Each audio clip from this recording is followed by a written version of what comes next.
on Toleration Castle Lectures in Ethics, Politics, and Economics. Walzer, Michael. Preface. As an American Jew, I grew up thinking of myself as an object of toleration. It was only much later that I recognized myself as a subject too, an agent called upon to tolerate others, including fellow Jews whose idea of what Jewishness meant differed radically from my own. My dawning sense of the United States as a country where everyone had to tolerate everyone else, a formula I shall explain later on, was the starting point of this essay. It led me to reflect on the ways in which other countries were different, and only sometimes intolerably different. All the world is not America. Tolerating and being tolerated is a little like Aristotle's ruling and being ruled, it is the work of democratic citizens. I don't think that it is easy or insignificant work. Toleration itself is often underestimated, as if it is the least we can do for our fellows, the most minimal of their entitlements. In fact, tolerance, the attitude, takes many different forms, and toleration, the practice, can be arranged in different ways. Even the most grudging forms and precarious arrangements are very good things, sufficiently rare in human history that they require not only practical but also theoretical appreciation. As with other things that we value, we have to ask what it is that sustains toleration, how it works. That is the chief aim of this essay. Here I want only to suggest what it is that toleration sustains. It sustains life itself, because persecution is often to the death, and it also sustains common lives, the different communities in which we live. Toleration makes difference possible, difference makes toleration necessary. A defense of toleration doesn't have to be a defense of difference. It can be, and often is, nothing more than an argument from necessity. But I write here with a high regard for difference, though not for every instance of it. In social, political, and cultural life, I prefer the many to the one. At the same time, I recognize that each regime of toleration must be singular and unified to some degree, capable of engaging the loyalty of its members. Coexistence requires a politically stable and morally legitimate arrangement, and this too is an object of value. Conceivably, there is a single best arrangement among all the possible ones, but I am inclined to doubt this proposition. I shall argue against it in the introduction. In any case, I shall attempt no more than a description of some of the possibilities and then an analysis and defense of the one that seems best for us here and now, Americans about to enter the 21st century, the one that best fits, and strengthens and enhances, our actual manyness. Introduction. How to write about toleration. Philosophical argument in recent years has often taken a proceduralist form. The philosopher imagines an original position, an ideal speech situation, or a conversation in a spaceship. Each of these is constituted by a set of constraints, rules of engagement, as it were, for the participating parties. The parties represent the rest of us. They reason, bargain, or talk within the constraints, which are designed to impose the formal criteria of any morality, absolute impartiality or some functional equivalent thereof. Assuming that the imposition is successful, the conclusions the parties reach can plausibly be regarded as morally authoritative. We are thus provided with governing principles for all our actual reasoning, bargaining, and talking, indeed, for all our political, social, and economic activity in real-world conditions. We ought to make these principles effective, so far as we are able, in our own lives and our own societies. 1. In the pages that follow, I have adopted a different approach, which I mean to explain and defend in this brief introduction. I shall not attempt a systematic philosophy. Argument, though in the essay as a whole all the necessary features of such an argument will at least make an appearance, readers will find some general methodological indications and reasons here, and then an extended illustration with historical examples, an analysis of practical problems, and a tentative and incomplete conclusion, which is all that the approach allows. My subject is toleration, or, perhaps better, the peaceful coexistence of groups of people with different histories, cultures, and identities, which is what toleration makes possible. I begin with the proposition that peaceful coexistence, of a certain sort, I am not writing here about the coexistence of masters and slaves, is always a good thing. Not because people always in fact value it, they often obviously don't. The sign of its goodness is that they are so strongly inclined to say that they value it, they can't justify themselves, to themselves, or to one another, without endorsing the value of peaceful coexistence and of the life and liberty that it serves. 2. This is a fact about the moral world, at least in the limited sense that the burden of argument falls on those who would reject these values. It is the practitioners of religious persecution, forced assimilation, crusading warfare, or ethnic cleansing who need to justify themselves, and they mostly do that not by defending what they are doing but by denying that they are doing it. Peaceful coexistence, however, can take very different political forms, with different implications for everyday moral life, that is, for the actual interactions and mutual involvements of individual men and women. No one of these forms is universally valid. Beyond the minimalist claim for the value of peace, and the rules of forbearance that it entails, which match, roughly, the standard account of basic human rights, there are no principles that govern all the regimes of toleration or that require us to act in all circumstances, in all times and places, on behalf of a particular set of political or constitutional arrangements. Proceduralist arguments won't help us here precisely because they are not differentiated by time and place, they are not properly circumstantial. The alternative that I mean to defend is a historical and contextual account of toleration and coexistence, one that examines the different forms that these have actually taken and the norms of everyday life appropriate to each. It is necessary to look both at the ideal versions of these practical arrangements and at their characteristic, historically documented distortions. We must consider as well how the arrangements are experienced by different participants, both groups and individuals, both those who benefit and those who are harmed, and then how they are seen by outsiders, participants in the other regimes of toleration. But isn't this a merely positivist or, worse, a relativist analysis? So long as there is no superior standpoint or authoritative participant, how can we possibly arrive at a critical standard? How can we rank and order the different regimes? I don't propose to do that, and I don't feel any anxiety about not doing it.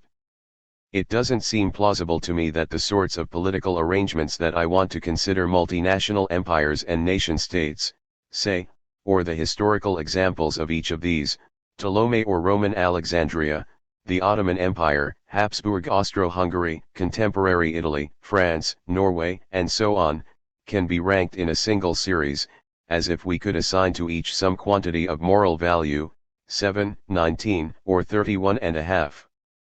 No doubt we can say that an arrangement likely to collapse into persecution and civil war is worse than one that is more stable. But we can't say that an arrangement that favors, for example, the survival of groups over the freedom of individuals is systematically inferior to one that favors freedom over group survival, for groups are made up of individuals, many of whom, it is clear, would freely choose the first sort of arrangement over the second. Nor can we say that state neutrality and voluntary association, on the model of John Locke's letter on toleration, is the only or best way of dealing with religious and ethnic pluralism. It is a very good way, one that is adapted to the experience of Protestant congregations in certain sorts of societies, but its reach beyond that experience and those societies has to be argued, not simply assumed. Radical attacks on individual freedom and associational rights can readily be condemned, and so can military or political, but not intellectual, challenges to the survival of a particular group. These are inconsistent with minimal coexistence. Beyond that, comparisons across arrangements are morally and politically helpful in thinking about where we are and what alternatives might be available to us, but they do not yield authoritative judgments. The value of a close and circumstantial account of the different regimes of toleration, in both their ideal and actual versions, lies in just that helpfulness. For although the regimes are political or cultural wholes, with their advantages and disadvantages closely connected, they are not organic wholes. It is not the case that if some of their internal connections were broken or rearranged the regime would be condemned to political death. Every reform is not a transformation, and even transformations can be accomplished incrementally, over long periods of time. Conflict and trouble are sure to be features of any such process, but radical disruption and breakdown are not. If this or that aspect of an arrangement there seems likely to be useful here, with suitable modifications, we can work for a reform of that sort. Aiming at what is best for us given the groups we value and the individuals we are. What is not possible, however, is to take all the nicest features of each of the different arrangements and combine them under the assumption that because of their similar niceness, the appeal they have in our eyes, they will in fact fit together and make an effective and harmonious unity. Sometimes, at least, and probably very often, the things we admire in a particular historical arrangement are functionally related to the things we fear or dislike. 3. It is an example of what might be called bad utopianism to imagine that we can reproduce or imitate the first and avoid the second. Philosophy has to be historically informed and sociologically competent if it is to avoid bad utopianism and acknowledge the hard choices that must often be made in political life. The harder the choices are, the less likely it is that one outcome, and one only, warrants philosophical approval. Perhaps we should choose this way here and that way there, this way now, that way at some future time. Perhaps all our choices should be tentative and experimental, always subject to revision or even reversal. The idea that our choices are not determined by a single universal principle, or an interconnected set of principles, and that the right choice here might not be similarly right there is, strictly speaking, a relativist idea. The best political arrangement is relative to the history and culture of the people whose lives it will arrange. This seems to me an obvious point. But I am not advocating an unconstrained relativism, for no arrangement, and no feature of an arrangement, is a moral option unless it provides for some version of peaceful coexistence, and thereby upholds basic human rights. We choose within limits, and I suspect that the real disagreement among philosophers is not whether such limits exist. No one seriously believes that they don't, but how wide they are. The best way to estimate that width is to describe a range of options and to make the case for the plausibility and limitations of each within its historical context. I won't have much to say about the arrangements that get ruled out entirely, the monolithic religious or totalitarian political regimes. It is enough to name them and to remind readers of their historical reality. Set against that reality, peaceful coexistence is clearly an important and substantive moral principle. To argue that different groups and/or individuals should be allowed to coexist in peace is not to argue that every actual or imaginable difference should be tolerated. The different arrangements that I am going to describe are in fact differentially tolerant of practices that the majority of their participants find strange or abhorrent, and then, obviously, differentially tolerant of the men and women who practice them. We can, therefore, classify the different arrangements, the different regimes of toleration, as more or less tolerant, and even establish, with many historical qualifications, a rank ordering from less to more. But when we look closely at some of the practices in question, it will quickly become apparent that this is not a moral ranking. The toleration of problematic practices varies across the different regimes in a complex way, and the judgments we make of the variance are likely to be similarly complex. I mean to represent this complexity in my accounts of the different regimes and of the problems they all confront, and then, again, in the speculations about contemporary America with which this essay ends. The forms of coexistence have never been more widely debated than they are today, because the immediacy of difference, the every-day encounter with otherness, has never been so widely experienced. Watching television or reading the daily papers, it might seem that this experience is increasingly similar around the world. We are tempted, perhaps, to formulate a single response. But even highly similar encounters and transactions are necessarily differentiated when they engage different groups of people and when they are reflected on by men and women with different histories and expectations. Experience is always, necessarily, culturally mediated, and I have aimed to respect the difference that mediation makes. Hence I suggest my own view of how things should go, how peaceful coexistence might best be arranged, only with reference to my own time and place, my own American reality. At the end of this essay, I join, tentatively and experimentally, the debate about multiculturalism. But I don't believe that this is a debate with universal or world historical significance, or that its conclusions have anything more than heuristic value elsewhere. Everyone in the world today can learn from this particular engagement with difference, but they won't learn enough unless they are familiar with many other engagements. A final note: my own familiarity with other engagements is limited, like everyone else's. The argument of this essay is worked mostly through examples from Europe, North America, and the Middle East. I will have to rely on other people to tell me whether, or to what extent, the argument fits Latin American, African, and Asian realities. Chapter 1. Personal Attitudes and Political Arrangements. Always begin negatively, a former teacher once instructed me. Tell your readers what you are not going to do, it will relieve their minds, and they will be more inclined to accept what seems a modest project. So I will begin this plea for tolerance with a couple of negative distinctions. I am not going to focus on the toleration of eccentric or dissident individuals in civil society or even in the state. Individual rights may well lie at the root of every sort of toleration, but I am interested in those rights primarily when they are exercised in common, in the course of voluntary association, religious worship, cultural expression, or communal self-government, or when they are claimed by groups on behalf of their members. The eccentric individual, solitary in his difference, is fairly easy to tolerate, and at the same time social repugnance for and resistance to eccentricity, although certainly unattractive, isn't terribly dangerous. The stakes are much higher when we turn to eccentric and dissident groups. I am also not going to focus here on political toleration, where the groups in question are oppositional movements and parties. These are competitors for political power, and they are necessary in democratic regimes, which quite literally require that there be alternative leaders, with alternative programs, even if they never actually win an election. They are fellow participants, like the members of the opposing team in a basketball game, without whom there couldn't be a game, and who therefore have a right to score baskets and win, if they can. Problems arise only in the case of people who want to disrupt or stop the game while still claiming the rights of players and the protection of the rules.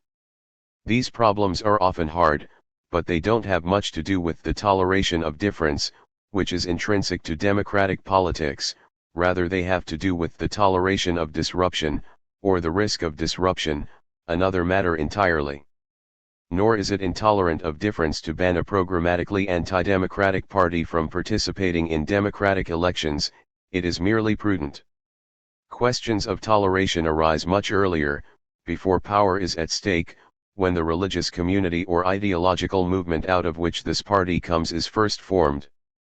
At that stage, its members simply live among us, illiberally or anti-democratically different. Should we tolerate their preachings and practices, and if so, as I believe, how far should this toleration extend? My concern, then, is with toleration when the differences at issue are cultural, religious, and way of life differences, when the others are not fellow participants, and when there is no common game and no intrinsic need for the differences they cultivate and enact. Even a liberal society doesn't require a multiplicity of ethnic groups or religious communities. Its existence, even its flourishing, is entirely compatible with cultural homogeneity. Against this last claim, however, it has recently been argued that the liberal ideal of individual autonomy can only be realized in a multi-cultural society, where the presence of different cultures allows for meaningful choice. But autonomous individuals can choose as well among jobs and professions, among potential friends and marriage partners, among political doctrines, parties, and movements, among urban, suburban, and rural living patterns, among highbrow, middlebrow, and lowbrow cultural forms, and so on. There seems no reason why autonomy cannot find room enough within a single cultural group.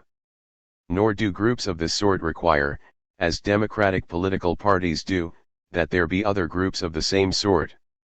Where pluralism is a social fact, as it commonly is, some of the groups will compete with others by seeking converts or supporters among uncommitted or loosely committed individuals.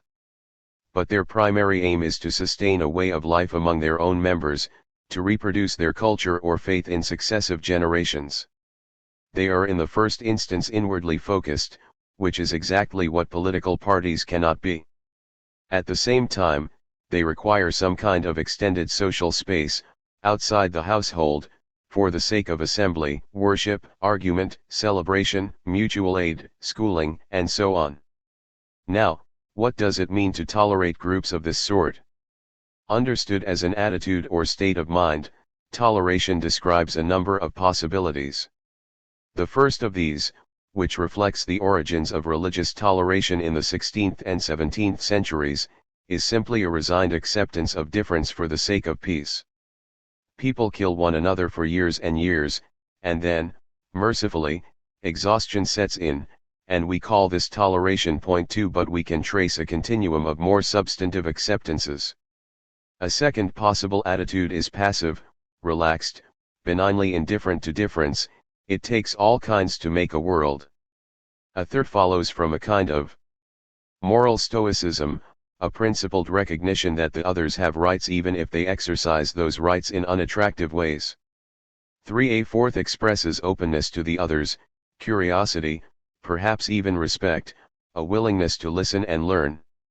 And, furthest along the continuum, there is the enthusiastic endorsement of difference, an aesthetic endorsement, if difference is taken to represent in cultural form the largeness and diversity of God's creation or of the natural world, or a functional endorsement, if difference is viewed, as in the liberal multiculturalist argument, as a necessary condition of human flourishing, one that offers to individual men and women the choices that make their autonomy meaningful. Point 4. But perhaps this last attitude falls outside my subject. How can I be said to tolerate what I in fact endorse? If I want the others to be here, in this society, among us, then I don't tolerate otherness, I support it. I don't, however, necessarily support this or that version of otherness. I might well prefer another other, one who is culturally or religiously closer to my own practices and beliefs, or, perhaps, more distant, exotic, posing no competitive threat. And in any pluralist society there will always be people, however well entrenched their own commitment to pluralism, for whom some particular difference, perhaps a form of worship, family arrangement, dietary rule, sexual practice, or dress code, is very hard to live with. Though they support the idea of difference, they tolerate the instantiated differences. But even people who don't experience this difficulty are properly called tolerant. They make room for men and women whose beliefs they don't adopt, whose practices they decline to imitate. They coexist with an otherness that, however much they approve of its presence in the world, is still something different from what they know, something alien and strange. I shall say of all people who are able to do that, without regard to their standing on the continuum of resignation, indifference, stoical acceptance, curiosity, and enthusiasm, that they possess the virtue of tolerance. As we shall see, it is a feature of any successful regime of toleration that it does not depend on a particular form of this virtue.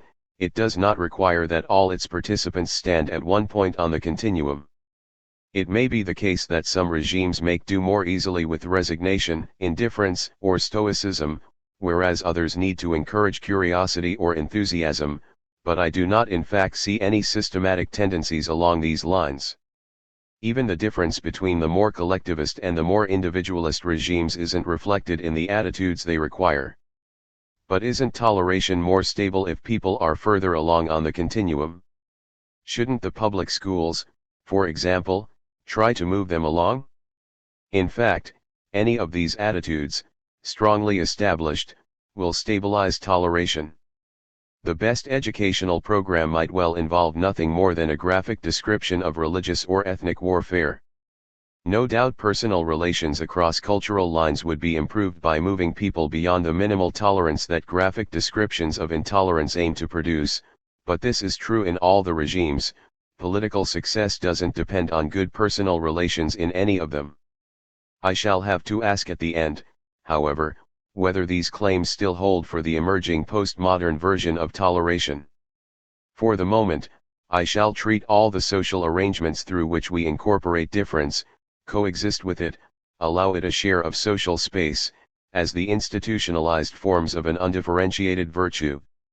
Historically, in the West, there have been 5 different political arrangements that make for toleration, 5 models of a tolerant society. I don't claim that the list is exhaustive, only that it includes the most important and interesting possibilities.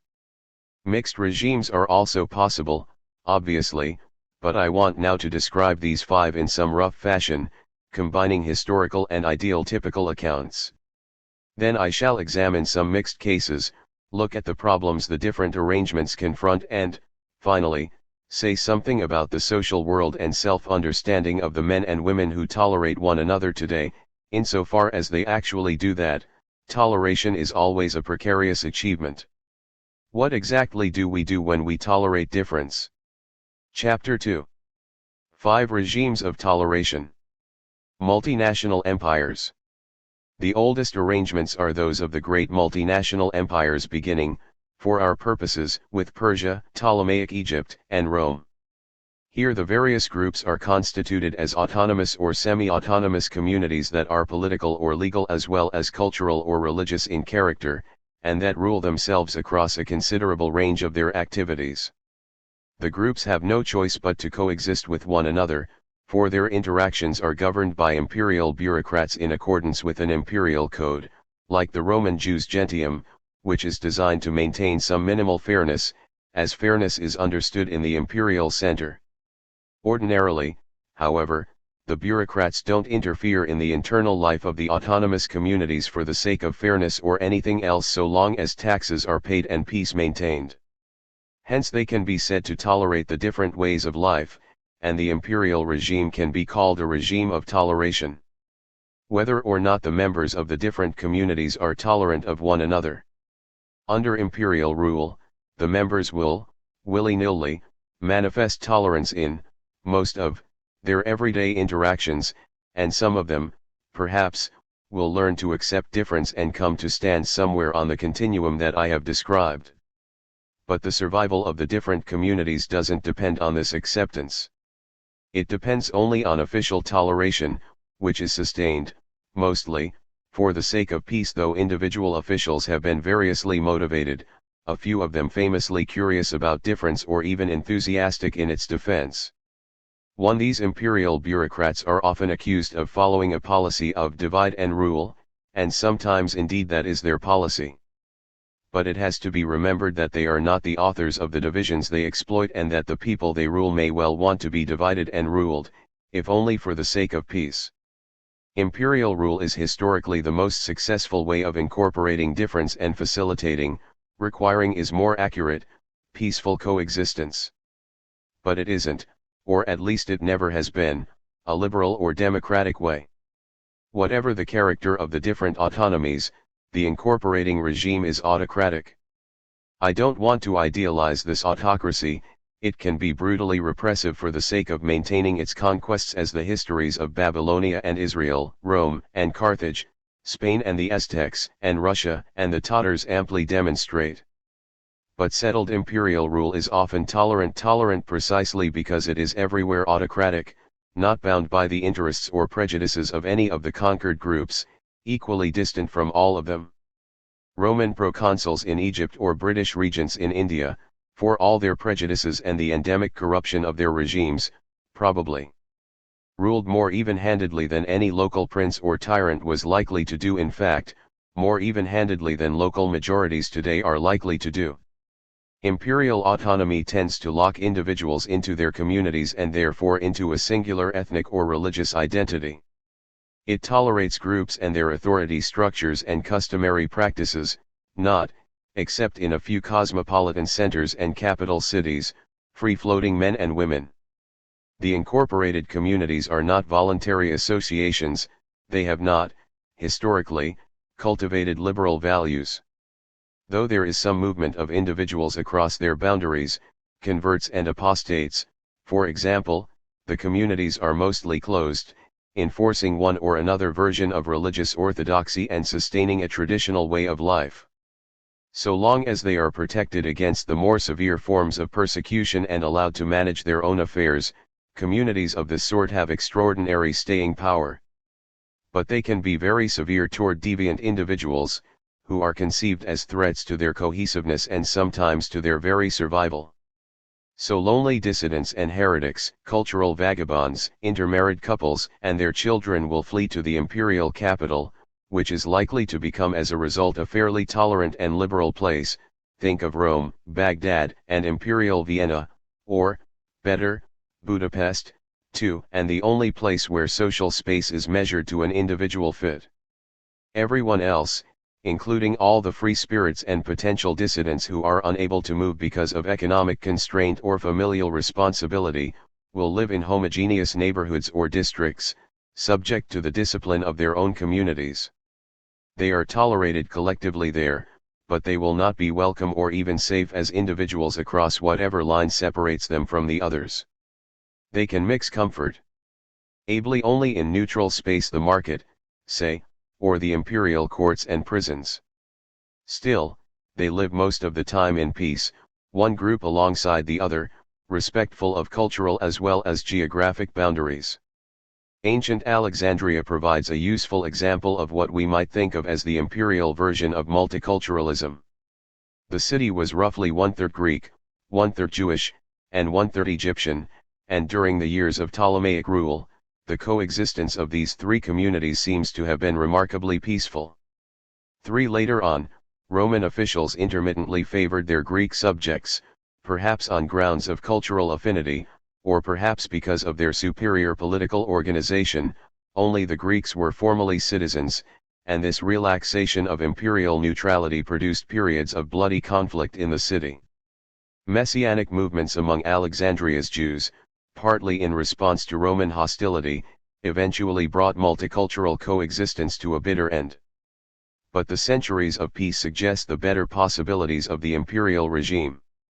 It is interesting to note that though the communities remained legally and socially distinct, there was significant commercial and intellectual interaction among them, hence the Hellenistic version of Judaism that was produced, under the influence of Greek philosophers, by Alexandrian writers like Philo.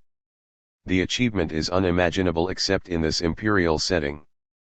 The millet system of the Ottomans suggests another version of the imperial regime of toleration, one that was more fully developed and longer lasting. Point 4 In this case, the self-governing communities were purely religious in character, and because the Ottomans were themselves Muslim, they were by no means neutral among religions.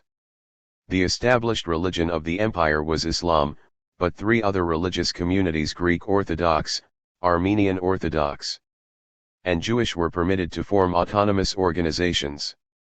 These three were equal among themselves, without regard to their relative numerical strength. They were subject to the same restrictions vis-a-vis Muslims with regard to dress, proselytizing, and intermarriage, for example, and were allowed the same legal control over their own members. The minority millets, the word means religious community, were subdivided along ethnic, linguistic, and regional lines, and some differences of religious practice were thereby incorporated into the system. But members had no rights of conscience or of association against their own community, and everyone had to be a member somewhere. There was, however, further toleration at the margins. Thus, Karaite sectarians within Judaism were accorded fiscal independence, though not full millet status, by the Ottomans in the 16th century. Basically, again, the empire was accommodating toward groups but not toward individuals unless the groups themselves opted for liberalism, as a Protestant millet, established late in the Ottoman period, apparently did. Today, all this is gone. The Soviet Union was the last of the empires. The autonomous institutions, the carefully preserved boundaries, the ethnically marked identity cards, the cosmopolitan capital cities, and the far-flung bureaucracies. Autonomy did not mean much at the end, which is one reason, perhaps, for imperial decline. Its scope was greatly reduced by the effect of modern ideas about sovereignty and by totalizing ideologies ungenial to the accommodation of difference. But ethnic and religious differences survived, and wherever they were territorially based, local agencies, which were more or less representative, retained some minimal functions and some symbolic authority. These they were able to convert very quickly, once the empires fell, into a kind of state machine driven by nationalist ideology and aimed at sovereign power and opposed, often enough, by established local minorities, the great beneficiaries of the imperial regime and its last and most stalwart defenders. With sovereignty, of course, comes membership in international society, which is the most tolerant of all societies but, until very recently, not so easy to get into. I shall consider international society only briefly and incidentally in this essay, but it is important to recognize that most territorially based groups would prefer to be tolerated as distinct nation-states, or religious republics, with governments, armies, and borders coexisting with other nation-states in mutual respect or, at least, under the rule of a common, even if rarely enforced, set of laws. International society. International society is an anomaly here because it is obviously not a domestic regime. Some would say that it is not a regime at all but rather an anarchic and lawless condition. If that were true, the condition would be one of absolute toleration, anything goes, nothing is forbidden, for no one is authorized to forbid, or permit, even if many of the participants are eager to do so. In fact, international society is not anarchic, it is a very weak regime, but it is tolerant as a regime despite the intolerance of some of the states that make it up. All the groups that achieve statehood and all the practices that they permit, within limits that I will come to in a moment, are tolerated by the Society of States. Toleration is an essential feature of sovereignty and an important reason for its desirability. Sovereignty guarantees that no one on that side of the border can interfere with what is done on this side. The people over there may be resigned, indifferent, stoical, curious, or enthusiastic with regard to practices over here, and so may be disinclined to interfere. Or perhaps they accept the reciprocal logic of sovereignty: we won't worry about your practices if you don't worry about ours. Live and let live is a relatively easy maxim when the living is done on opposite sides of a clearly marked line. Or they may be actively hostile, eager to denounce their neighbor's culture and customs, but unprepared to pay the costs of interference. Given the nature of international society, the costs are likely to be high. They involve raising an army, crossing a border, killing and being killed. Diplomats and statesmen commonly adopt the second of these attitudes. They accept the logic of sovereignty, but they can't simply look away from persons and practices that they find intolerable. They must negotiate with tyrants and murderers and, what is more pertinent to our subject, they must accommodate the interests of countries whose dominant culture or religion condones, for example, cruelty, oppression, misogyny, racism, slavery, or torture. When diplomats shake hands or break bread with tyrants, they are, as it were, wearing gloves. The actions have no moral significance. But the bargains they strike do have moral significance. They are acts of toleration. For the sake of peace or because they believe that cultural or religious reform must come from within, must be local work, they recognize the other country as a sovereign member of international society. They acknowledge its political independence and territorial integrity, which together constitute a much stronger version of the communal autonomy maintained in multinational empires. Diplomatic arrangements and routines give us a sense of what might be called the formality of toleration. This formality has a place, though it is less visible, in domestic life, where we often coexist with groups with which we don't have and don't want to have close social relations. The coexistence is managed by civil servants who are also domestic diplomats. Civil servants have more authority than diplomats, of course, and so the coexistence that they manage is more constrained than that of sovereign states in international society. But sovereignty also has limits, which are fixed most clearly by the legal doctrine of humanitarian intervention. Acts or practices that shock the conscience of humankind are, in principle, not tolerated. 5. Given the weak regime of international society, All that this means in practice is that any member state is entitled to use force to stop what is going on if what is going on is awful enough. The principles of political independence and territorial integrity do not protect barbarism. But no one is obligated to use force. The regime has no agents whose function it is to repress intolerable practices. Even in the face of obvious and extensive brutality, humanitarian intervention is entirely voluntary. The practices of the Khmer Rouge in Cambodia, to take an easy example, were morally and legally intolerable, and because the Vietnamese decided to invade the country and stop them, they were in fact not tolerated. But this happy coincidence between what is intolerable and what is not tolerated is uncommon. Humanitarian intolerance isn't usually sufficient to override the risks that intervention entails, and additional reasons for intervening, whether geopolitical, economic, or ideological, are only sometimes available. One can imagine a more articulated set of limits on the toleration that comes with sovereignty.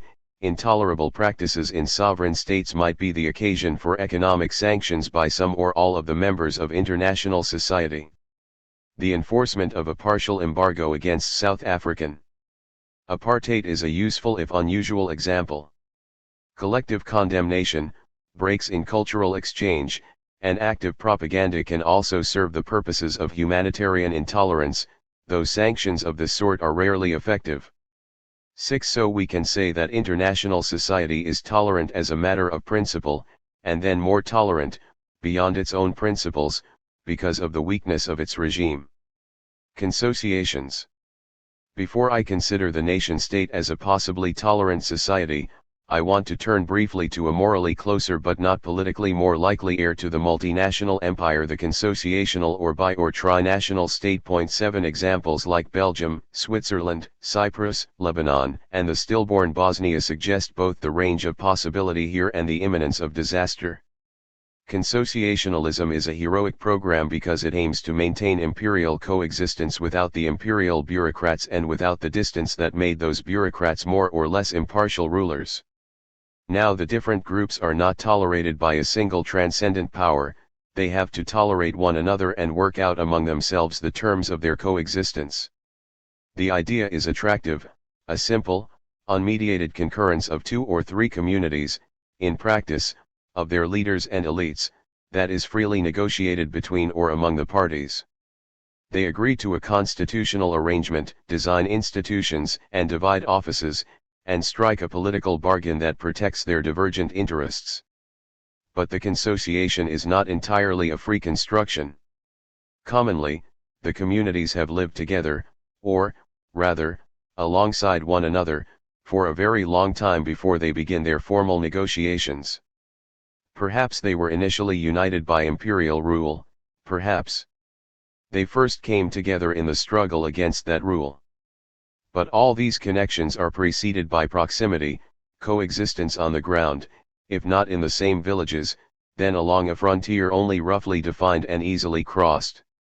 These groups have talked and traded, fought and made peace at the most local levels, but always with an eye to the police or army of some foreign ruler. Now they must look only to each other. This isn't impossible. Success is most likely when the consociation predates the appearance of strong nationalist movements and the ideological mobilization of the different communities. It is best negotiated by the elites of the old autonomies, who are often genuinely respectful of one another, have a common interest in stability and peace, and, obviously, in the ongoing authority of elites, and are willing to share political power. But the arrangements the elites work out, which reflect the size and economic strength of the associated communities, are dependent thereafter on the stability of their social base. The consociation is predicated, say, on the constitutionally limited dominance of one of the parties or on their rough equality. Offices are divided, quotas established for the civil service, and public funds allocated all on the basis of this limited dominance or rough equality. Given these understandings, each group lives in relative security, in accordance with its own customs, perhaps even its own customary law, and can speak its own language not only at home but also in its own public space. The old ways are undisturbed. It is the fear of disturbance that breaks up consociations. Social or demographic change, let's say, shifts the base, alters the balance of size and strength, threatens the established pattern of dominance or equality, undermines the old understandings. Suddenly one of the parties looks dangerous to all the others. Mutual toleration depends on trust, not so much in each other's goodwill as in the institutional arrangements that guard against the effects of ill will. Now the established arrangements collapse, and the resulting insecurity makes toleration impossible. I can't live tolerantly alongside a dangerous other. What is the danger that I fear? That the consociation will be turned into an ordinary nation-state where I will be a member of the minority, looking to be tolerated by my former associates, who no longer require my toleration. Lebanon is the obvious example of this sad collapse of consociational understandings. It has guided the description I have just given. But in Lebanon something more than social change was involved. In principle, the new Lebanese demography or the new economy should have led to a renegotiation of the old arrangements, a simple redivision of offices and public funds.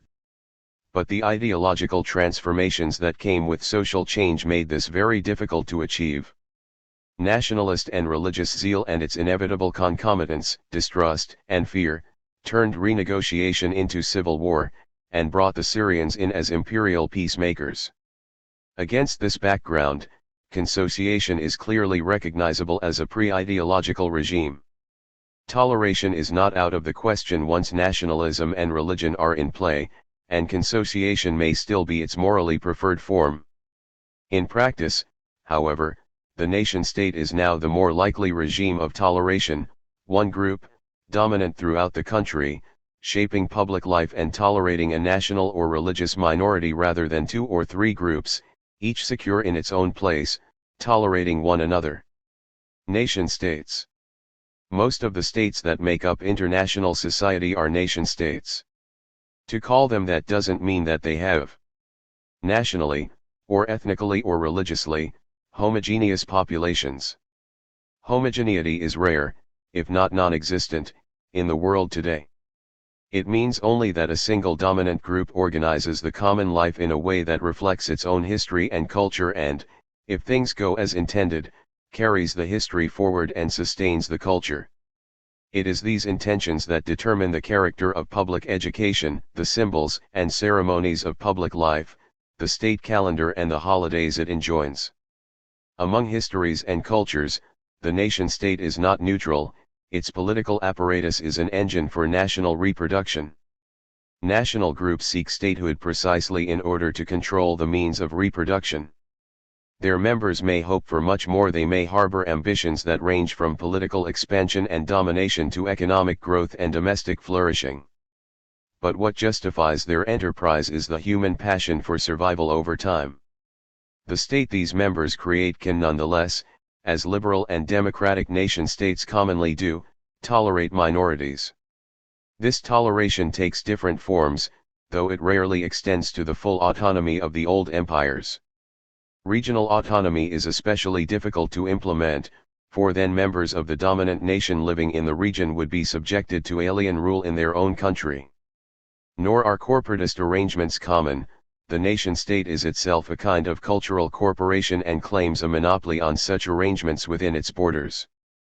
Toleration in nation-states is commonly focused not on groups but on their individual participants, who are generally conceived stereotypically, first as citizens, then as members of this or that minority.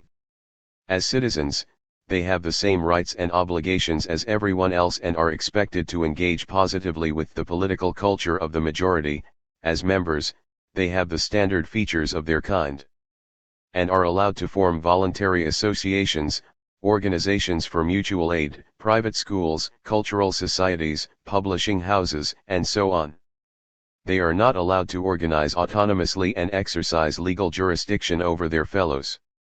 Minority religion, culture, and history are matters for what might be called the private collective, about which the public collective, the nation-state, is always suspicious.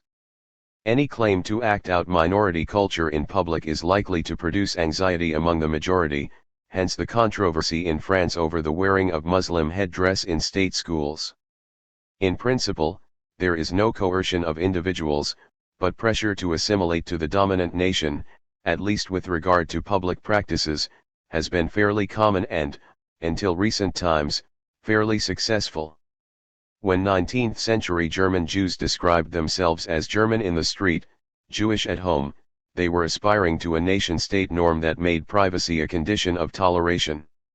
8. The politics of language is one key area where this norm is both enforced and challenged. For many nations, language is the key to unity. They were formed in part through a process of linguistic standardization, in the course of which regional dialects were forced to give way to the dialect of the center, though one or two sometimes managed to hold out, and thus became the focus of subnational or proto-national resistance.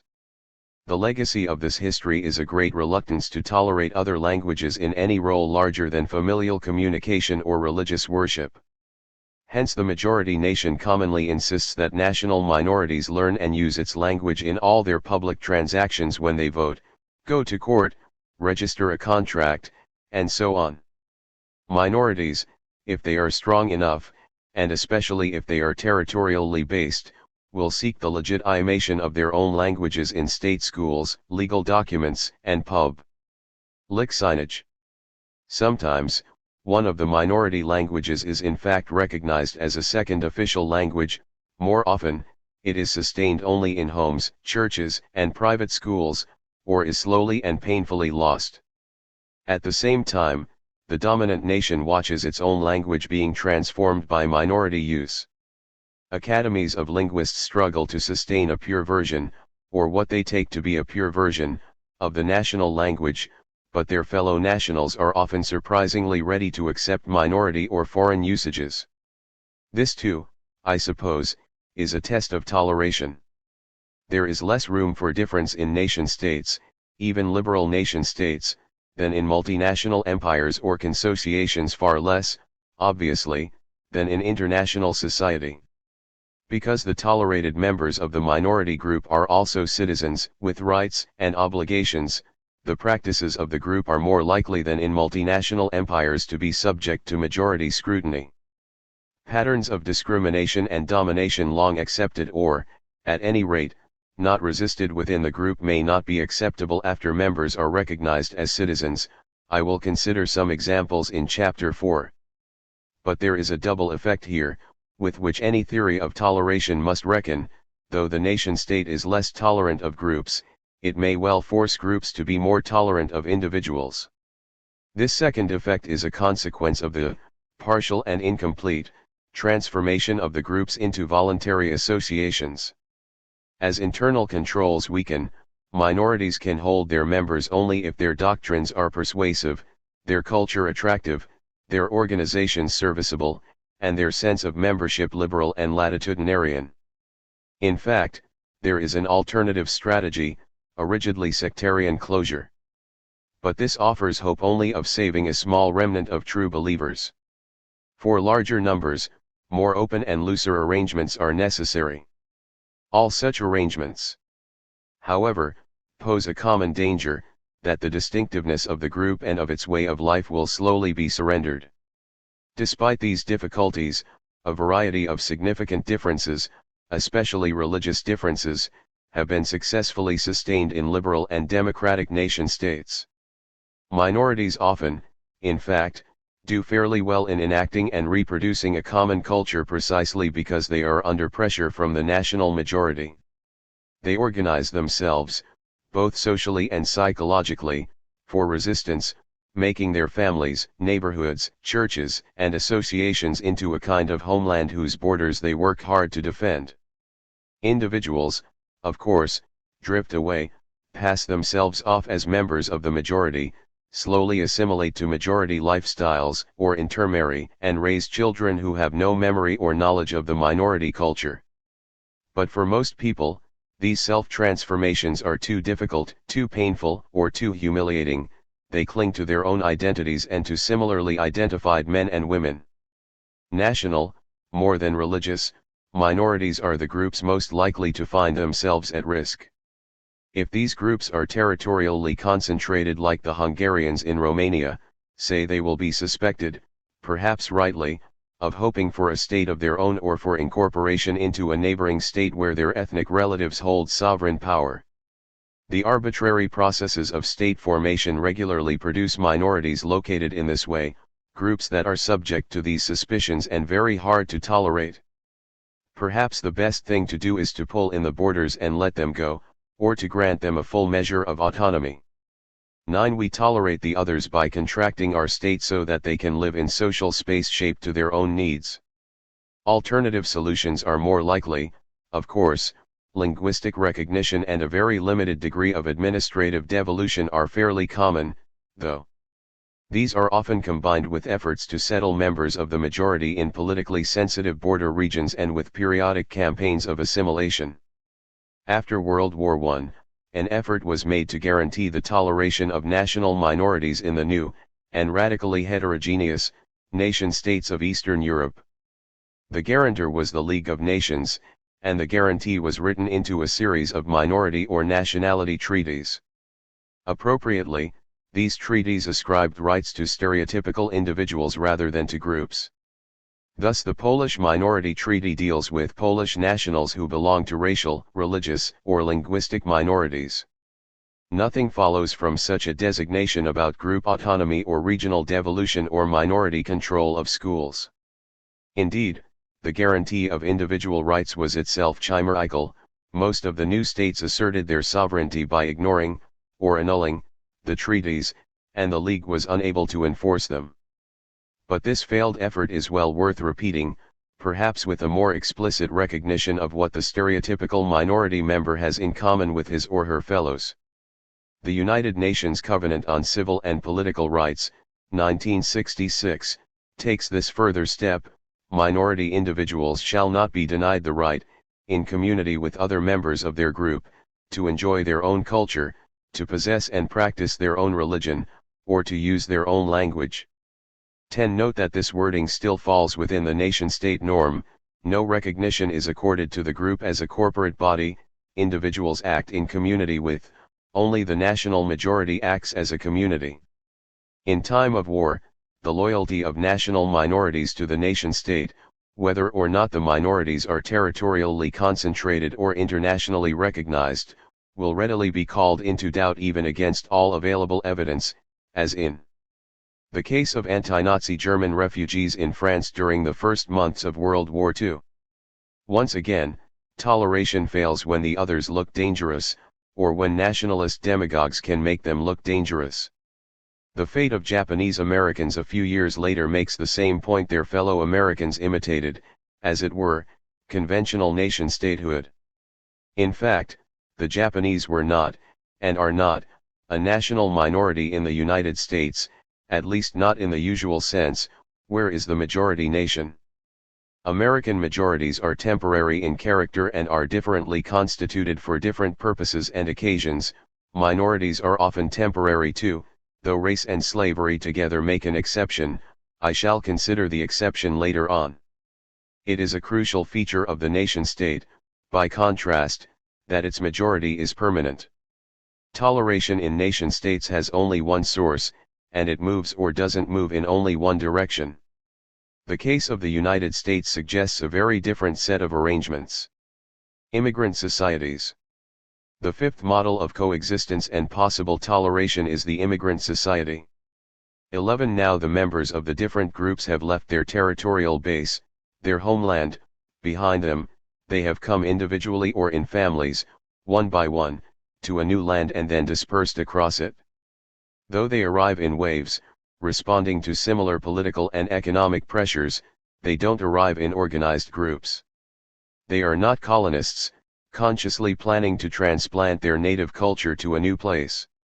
They cluster for comfort only in relatively small numbers, always intermixed with other, similar groups in cities, states, and regions. Hence no sort of territorial autonomy is possible. Though Canada is an immigrant society, Quebec is an obvious exception here. Its original settlers did come as colonists, not as immigrants, and were then conquered by the British. Another exception must be made for the Aboriginal peoples, who were also conquered. I will focus here primarily on the immigrants. On the Quebecois and Aboriginals, see the section Canada in Chapter 3, on American blacks, imported as slaves, see the section Class in Chapter 4. If ethnic and religious groups are to sustain themselves, they must do so now as purely voluntary associations. This means that they are more at risk from the indifference of their own members than from the intolerance of the others. The state, once it is pried loose from the grip of the first immigrants, who imagined in every case that they were forming a nation-state of their own, is committed to none of the groups that make it up. It sustains the language of the first immigration and, subject to qualification, its political culture too, but so far as contemporary advantages go, the state is, in the current phrase, and in principle, neutral among the groups, tolerant of all of them, and autonomous in its purposes.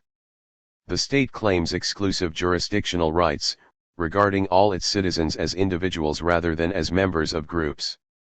Hence the objects of toleration, strictly speaking, are individual choices and performances, acts of adhesion, participation in rituals of membership and worship, enactments of cultural difference, and so on. Individual men and women are encouraged to tolerate one another as individuals, to understand difference in each case as a personalized, rather than a stereotypical, version of group culture, which also means that the members of each group, if they are to display the virtue of tolerance, must accept each other's different versions. Soon there are many versions of each group's culture, and many different degrees of commitment to each. So toleration takes on a radically decentralized form. Everyone has to tolerate everyone else.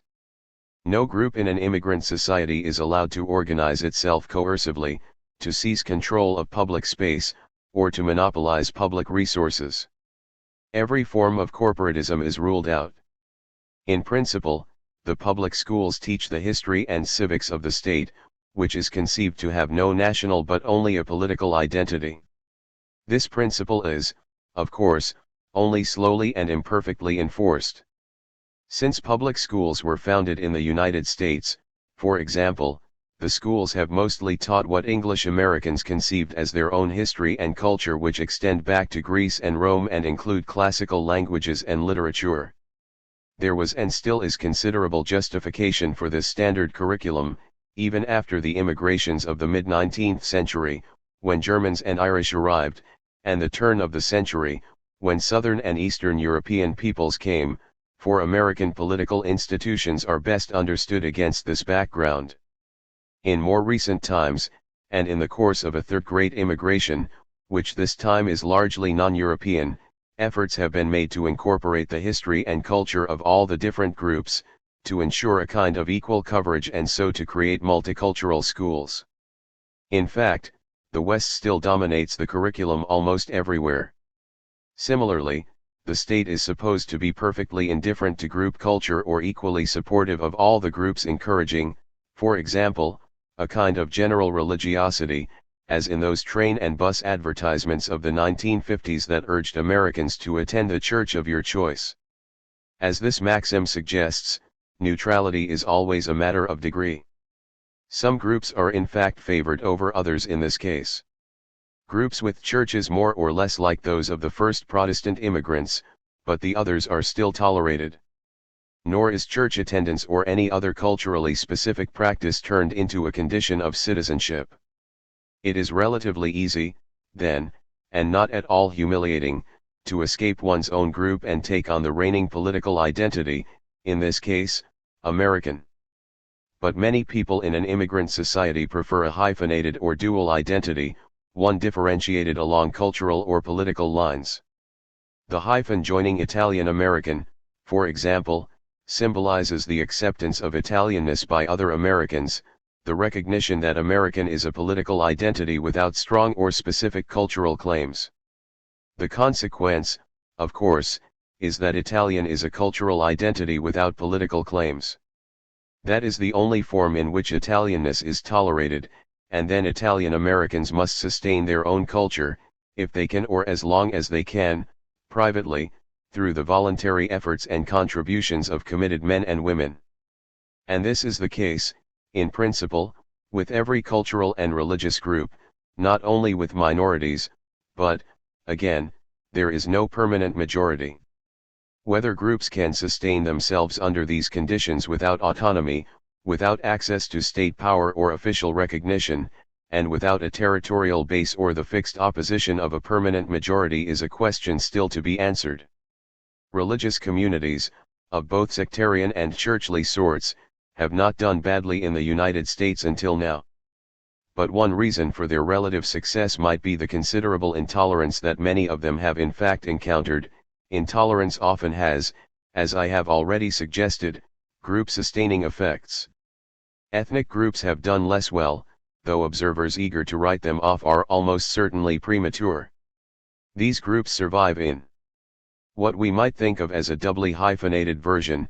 The culture of the group is, for example, American Italian, which means that it takes on a heavily Americanized form and is transfigured into something quite distinct from Italian culture in the home country, and its politics is Italian American, an ethnic adaptation of local political practices and styles. Consider the extent to which John Kennedy remained an Irish Pole, Walter Mondale is still a Norwegian Social Democrat, Mario Cuomo is still an Italian Christian Democratic intellectual in politics, and Jesse Jackson is still a Black Baptist preacher, each of them in many ways similar to, but in these ways different from, the standard Anglo-American type. 12. Whether these differences will survive into the next generation or the one after that is uncertain. Straightforward survival is perhaps unlikely. But that is not to say that the successors to these four exemplary figures, and to many others like them, will all be exactly alike. The forms of difference characteristic of immigrant societies are still emerging. We don't know how different difference will actually be. The toleration of individual choices and personalized versions of culture and religion constitutes the maximal, or the most intensive, regime of toleration.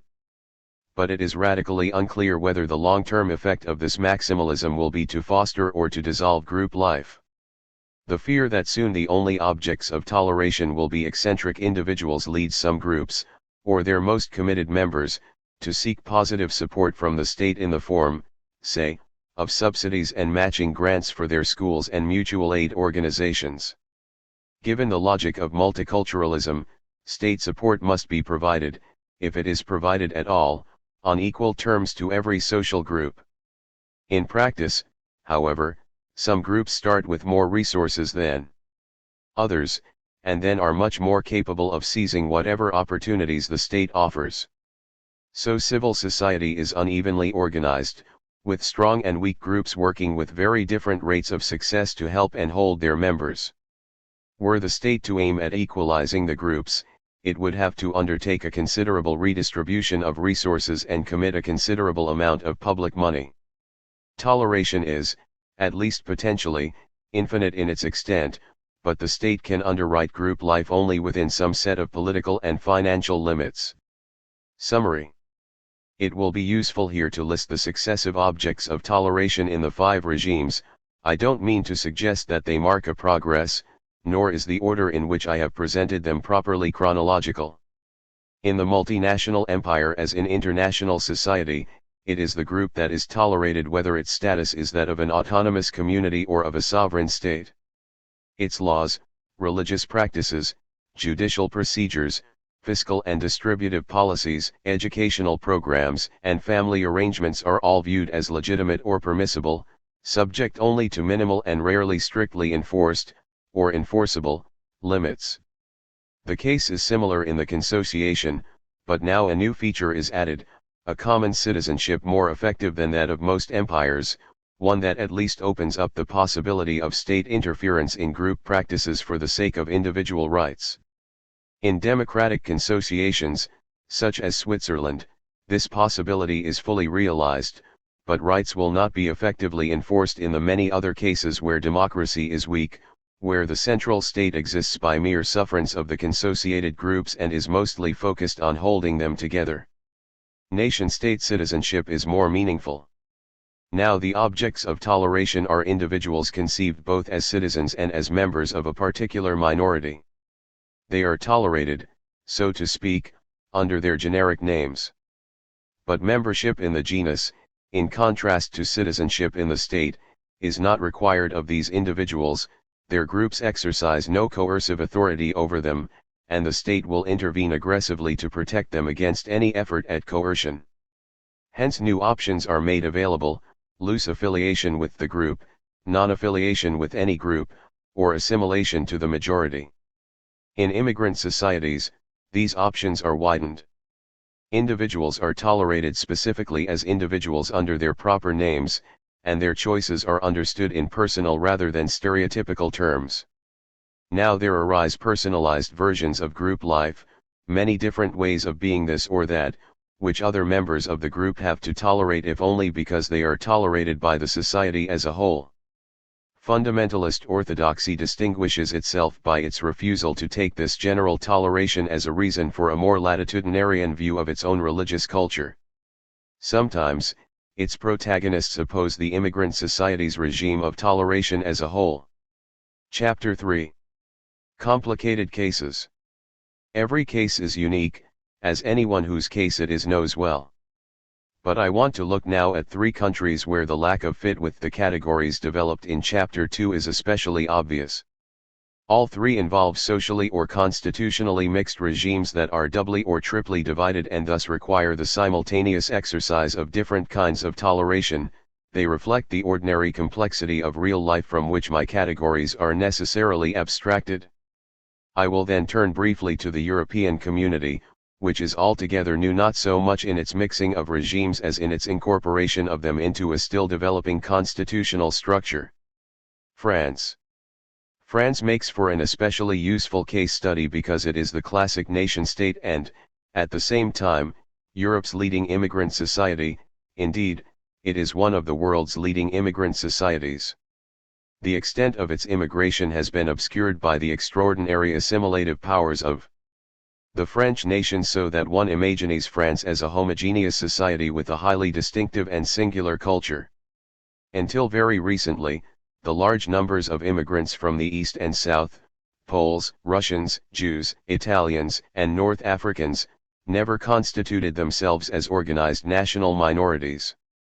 They produced communal organizations of various sorts, publishing houses, a foreign language press, and so on, but, except for small groups of political refugees who did not plan to stay, they came together only for mutual comfort and support in the context of a highly pressured and very rapid assimilation into French politics and culture. Far more than any other European country, France has been a society of immigrants. And yet it isn't a pluralist society, or at least it doesn't think of itself, and it isn't thought of, as a pluralist society. The most likely explanation for this anomaly, the physical presence and conceptual absence of cultural difference, lies in modern French history, above all in the revolutionary construction of a republican nation-state. The nationalism that was created in the course of a political struggle against the Church and the Ancien regime was political and populist in character. It exalted the people as a body of citizens committed to a cause. Though the cause was French as well as republican, this was not a Frenchness that could be defined religiously, ethnically, or historically. One became French in this new sense of the word by becoming republican. At the height of the revolution, foreigners were welcomed, as they have been at least intermittently over the years, since so long as they learned the French language, committed themselves to the Republic, sent their children to state schools, and celebrated Bastille Day. Point 2. What immigrants were not supposed to do was to organize any sort of ethnic community alongside, and potentially in conflict with, the community of citizens. The French hostility to strong secondary associations that differentiate and divide the citizens is anticipated in Rousseau's political theory, and was first expressed, with absolute clarity, in the Legislative Assembly's debate, in 1791, over the emancipation of the Jews.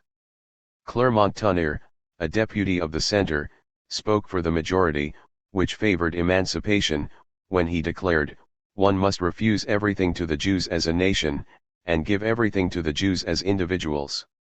3. Writing in 1944, Jean-Paul Sartre argued that this was still the position of the typical French Democrat. His defense of the Jew saves the latter as a man and annihilates him as a Jew. Leaves nothing in him. but the abstract subject of the rights of man and the rights of the citizen. For individuals could be naturalized and assimilated. Frenchness was in this sense an expansive identity. But France as a republican nation-state could not tolerate, so Clermont-Tonnerre had insisted, a nation within a nation. The revolution thus established the French attitude toward all immigrant groups.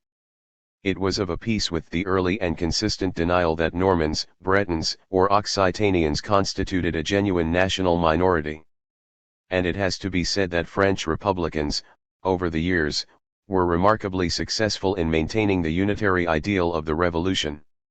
Certainly, the immigrants assimilated more or less willingly and were happy to be able to call themselves French citizens. They aimed to be tolerated only as individuals, men and women who attended a synagogue, say, or spoke Polish at home, or read Russian poetry. They had, or they admitted to, no public ambitions as members of a separate minority. This was the situation until the collapse of the overseas empire and the arrival in France of large numbers of North African Jews and much larger numbers of Muslim Arabs.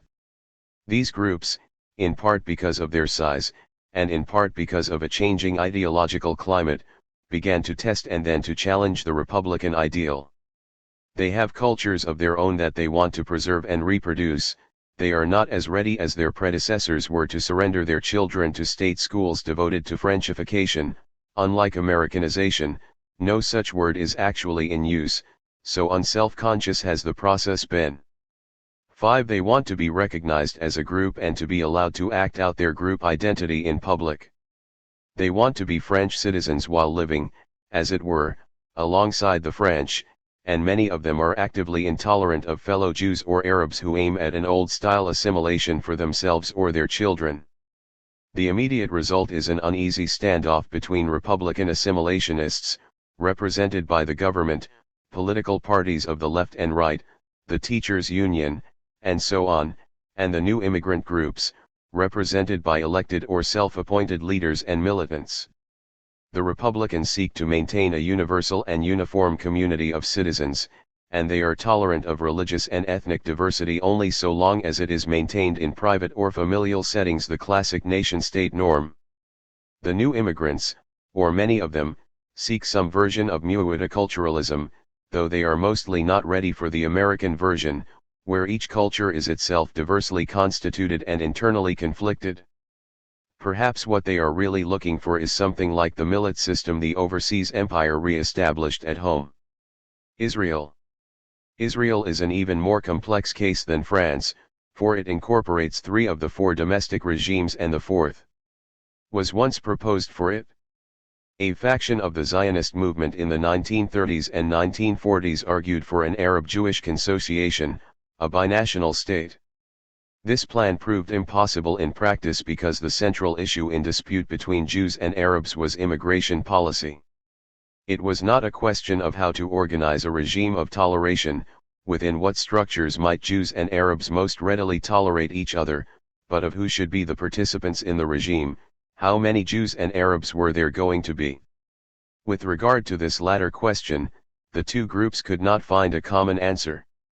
The immigration issue was particularly urgent for the Jews during the 1930s and 1940s, and it provided the chief motive for the establishment of an independent Jewish state.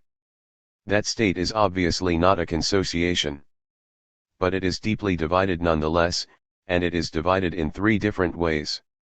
First, contemporary Israel is a nation-state that was established by a classic 19th-century nationalist movement and that incorporates a substantial national minority, the Palestinian Arabs.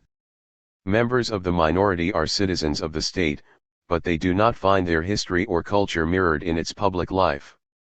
Second, Israel is one of the successor states of the Ottoman Empire, the succession mediated by the British Empire, and it has retained the millet system for its various religious communities, Jewish, Muslim, and Christian, allowing them to run their own courts, for family law, and providing a partially differentiated set of educational programs. And, third, Israel's Jewish majority is a society of immigrants who are drawn from every part of a widely scattered diaspora, an ingathering of men and women who have in fact, despite their common Jewishness, which is itself sometimes subject to dispute, very different histories and cultures. The differences are sometimes ethnic, sometimes religious. They make for a segmented majority that draws together only in the face of minority militants and not always then. Zionism is a strong nationalizing force, but it has not had the assimilative powers of French republicanism. Each of these brief descriptions is, as it were, standard for the type. Each regime, nation-state, empire, and immigrant society looks roughly the way it looks when it exists independently. But in practice, the three press upon one another in complex ways and make for tensions and conflicts beyond those inherent in each one separately.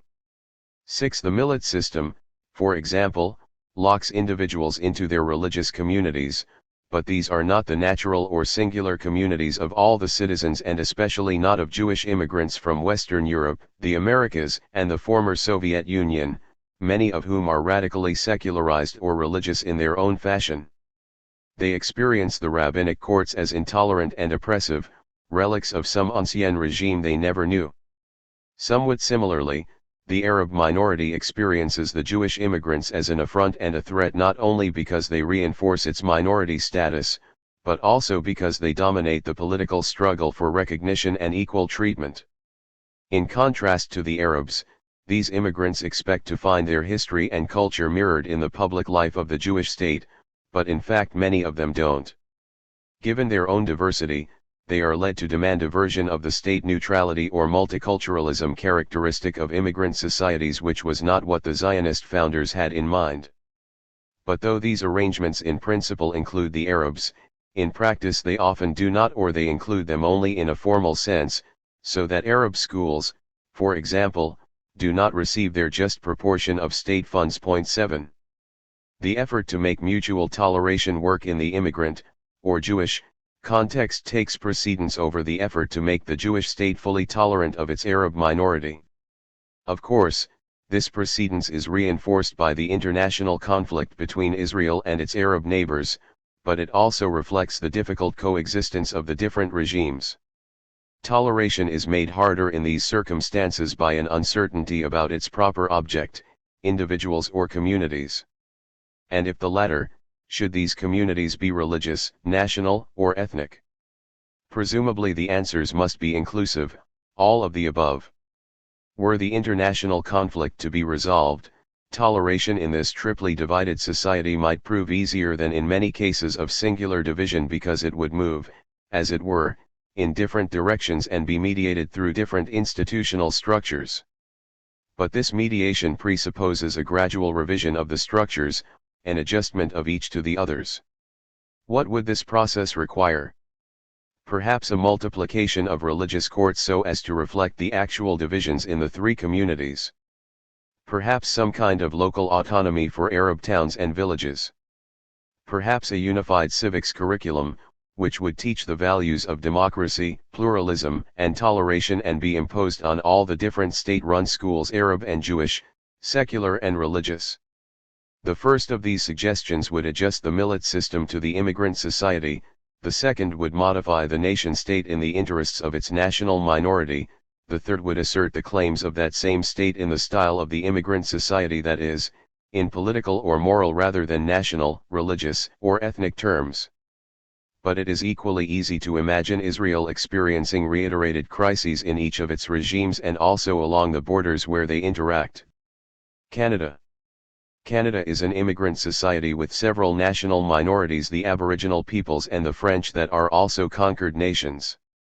These minorities are not dispersed the way the immigrants are, and they have a very different history. Individual arrival doesn't figure in their collective memory, they tell a story, instead, of long-standing communal life.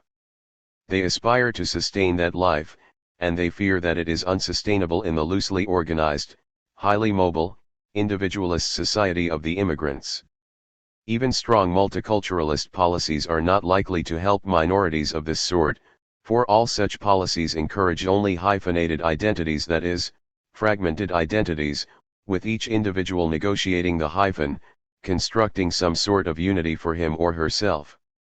What these minorities want, by contrast, is an identity that is collectively negotiated. and for that they need a collective agent with substantial political authority. For the Québécois, what is most important is to live in French to sustain the language that is now their chief distinguishing mark. Their everyday life is not significantly different from that of other Canadians. The Aboriginal nations still possess their own distinctive culture which extends across the whole range of social activities as well as their own languages. Both these groups probably need some degree of autonomy within Canada, or independence from Canada, if they are to maintain themselves in their present form. Does toleration require that they be permitted to do that, or try to do that, by exercising political authority and using the coercive powers that the project would require? Why shouldn't they be asked to adapt themselves to the model of an immigrant society? But neither the Aborigines nor the Québécois are migrants. They never accepted the cultural risks and losses that immigration entails. The French came as colonists, the Aborigines are what their name implies, indigenous peoples, which is to say, colonists from an earlier age. Both the Aboriginals and the French were conquered in wars we would probably regard as unjust, though the French-British wars may have been unjust on both sides, because what was at issue was who would dominate the Indians. Given a history of this kind, some sort of autonomy seems entirely justified. It is not easy to work out, however, because doing so would require a constitutional arrangement that treats different people differently and establishes different regimes in different parts of the same country in a country committed to the liberal principle of equality before the law. The refusal of Canadians, so far, to provide a constitutionally secure special status for Quebec, the chief cause of secessionist politics in the province, derives from this commitment. Why should this province be treated differently from all the others? Why should its government be granted powers denied the others? I have already suggested a historical answer to these questions, an answer that is indeed confirmed by the terms of the capitulation of the French in 1760 and by the Quebec Act of 1776, which incorporated Quebec into the British Empire. The incorporation followed the standard pattern of imperial multinationalism. It guaranteed that the Roman Catholic religion, French language, seigneurial property system, and the customary laws and forms of government from the French period would continue until a legislature was established. The Quebec legislators could then alter these old forms as they saw fit. 8. Can an arrangement like this be carried over into a liberal state and immigrant society, whose other constituent groups have no such guarantees? The question has no obvious answer. But toleration, when it is extended to groups that are really different, that have different histories and cultures, probably requires some kind of legal and political differentiation. The argument for what Charles Taylor has called asymmetrical federalism doesn't depend only on the history, or the treaties, it rests most concretely on the actually surviving differences and the desire of the people who, so to speak, carry those differences forward to continue to do that, to sustain their own culture and to be recognized as its embodied representatives. 9. The desire is clear, only the means are in dispute. The Québécois claim that without sufficient authority to enforce the everyday use of French, they will soon find themselves, given current rates of immigration and the pressure of English speakers in Canada as a whole, unable to sustain French as a public language. But they also claim that the enforcement itself can be held within liberal limits, that is, that toleration can be accorded to non-French speakers. This was also guaranteed by the Quebec Act, without endangering the project as a whole. If this is so, Quebec would seem to be a theoretically unproblematic case, despite the practical difficulties that have so far prevented, and may yet scuttle, a constitutional settlement. The case of the Aboriginal peoples is harder, for it isn't at all clear that their way of life can be sustained, even under conditions of autonomy, within liberal limits. It isn't historically a liberal way of life. Internally intolerant and illiberal groups, like most churches, say, can be tolerated in a liberal society insofar as they take the form of voluntary associations. But can they be tolerated as autonomous communities with coercive authority over their members? This latter kind of toleration was possible in the old empires because the members were not citizens, or, at least, not city.